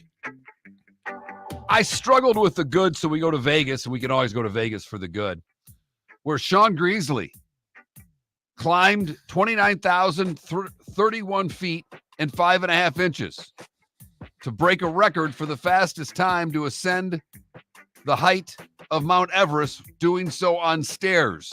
He did it all in his house in Las Vegas. He spent 23 hours going up and down the stairs in his home to break the Guinness World Record. Who needs a Stairmaster when you can just run up and down the stairs for several hours? No, thanks. For the bad, we go to an Atlanta Burger King where Cobb County Sheriff Craig Owens called deputies to help him out at a Burger King. When deputies arrived, the sheriff said, I need you to do me a favor. I need you to get, all I need is the owner's name, whoever owns this damn facility. I wanted a Whopper, no mayo, cut in half. I don't need no damn money back. I just need to find out who owns this place so I can do an official complaint. No real word of why he didn't try to get the owner's name himself and why he called deputies to complain about his Whopper not being cut in half. Finally, the ugly. And David, we may have solved a mystery here. A wild video shows a Frontier Airlines passenger claiming to be a sovereign ruler and president of this whole country in a meltdown over the pilot refusing to turn back and let her get her phone from the airport. The unidentified female passenger went into an expletive tirade as the flight was getting ready to take off from San Diego en route to Vegas. Another woman filmed the saga as the woman went crazy and said, if I was white in a suit, you'd stop this effing plane. Laugh now. I'm president of this whole GD country. Watch and see the effing TD news.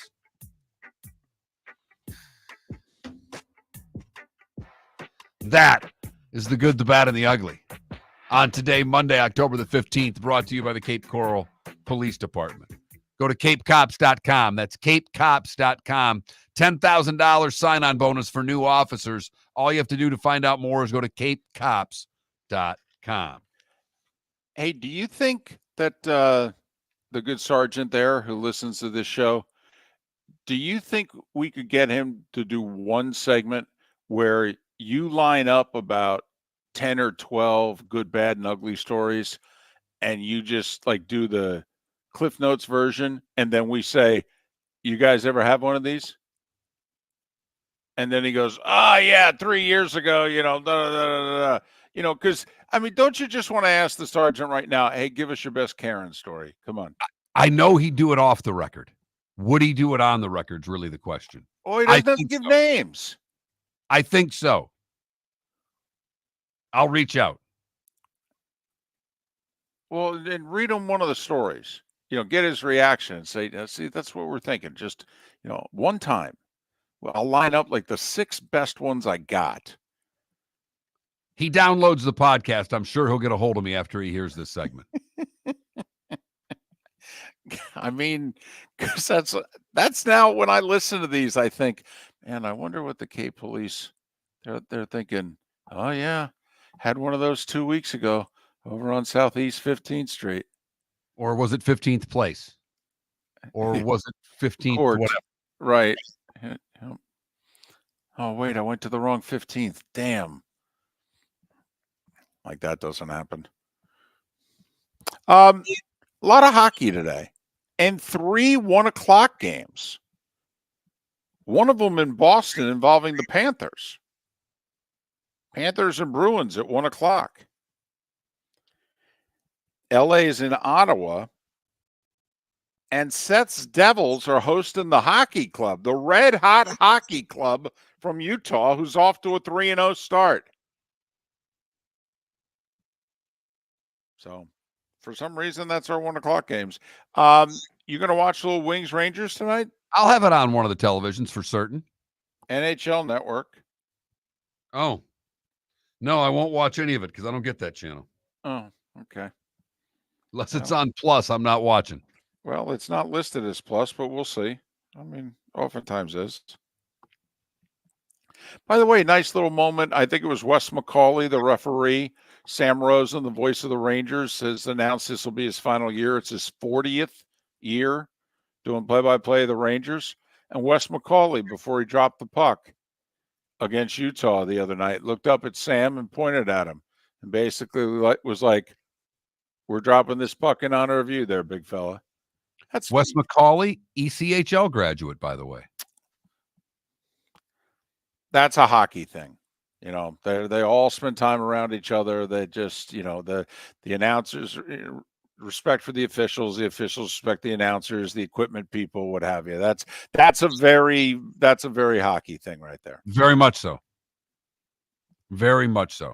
Great gesture by Wes McCauley towards Sam Rosen. No doubt there. All right, Bills and Jets. David and I are on opposite sides of this one. I'm taking the Bills. David has the Jets as they are playing for their season tonight against Buffalo. Now, you don't disagree with that, right? No. I mean, you disagree with the prediction, but you don't disagree with my assessment. Not one iota. If your commercial property was impacted by the devastation of Hurricanes Helene and Moulton, 360 Fire and Flood is here to help. Whether you've been affected by wind, water, debris, or need temporary power, our dedicated team of restoration experts is standing by to restore and rebuild your property and your community. Call our national emergency phone number at 833-360-3334 or visit our website at 360fireflood.com and mention you heard the show on Miller and Moulton. We'll do it all again tomorrow morning at 6 a.m. Gentlemen, as your wife mentioned getting new flooring, but you don't want to go through the hassle, well, go see the Floor Meisters in Naples next to Costco. They understand your time and money are important, so they'll make it as painless as possible. With a huge in-stock selection of carpet and Cortec, they can get you the floor your wife's been asking for. They carry wood, vinyl, carpet, and tile. If you do it yourself, no problem. They can handle that as well. So go see TJ at the Floor Meisters and tell them, just keeping it real. At Physical Therapy and Balance Centers, our goal is to help you love your life. When your life is sidelined by an injury, dizziness, surgery, or condition keeping you from doing what you love, we're here to help you heal and feel your best. Our therapist evaluation will determine the root cause of your health challenges, resulting in a unique treatment plan customized just for you. Visit www.physical.com to find your nearest location and see how we can help you love your life. Wine glasses never fall over until you get a brand new rug. Oh, no! Ketchup bottles act normal till you're wearing a new shirt. Oh, you kidding me? And rocks slide peacefully on the road till the day you get a brand new windshield. Then they fly up off the road and attack without mercy. That's why new windshields from Glass Doctor come with our windshield protection plan. Unlimited repairs and one replacement for 12 months. Don't just fix it, protect it. Glass Doctor. A neighborly company. The Cape Coral Police Department is growing. They are currently looking for police officers and are offering a $10,000 signing bonus to newly hired officers. If you desire a career in law enforcement, or if you are already in law enforcement and thinking about making a move to a better agency, think Cape Coral Police Department. If you're looking for a police department that is committed to excellence, that invests in the highest level of training, state-of-the-art equipment, and some of the highest compensation in all of Southwest Florida, then the Cape Coral Police Department is for you. Visit capecops.com. That's capecops.com. The world-famous cigar bar started as a neighborhood place in downtown Fort Myers, and now it's a brand, a destination, with 4 locations. The original place, Henry Street, Fort Myers, Gulf Coast Town Center, on Southeast 47th Terrace off the Cape Coral Parkway, and the Lounge on West 1st Street in Fort Myers. A place to go, whether you just need a relaxing drink and a smoke after a tough day at work, or a place to go celebrate. From relaxation to celebration, the world-famous cigar bar. Visit Jason and Todd at the Diamond District. A natural diamond is the oldest artifact you will ever touch, and each is one of a kind. Jason and Todd at the Diamond District would like to meet you personally and share their love of natural diamonds and the positive impact of purchasing a natural diamond. We promise that in our vault sits the largest selection of GIA-certified natural diamonds at the most competitive prices in the world. Jason and Todd look forward to shaking your hand and welcoming you to their Diamond District family. This is Miller and Moulton.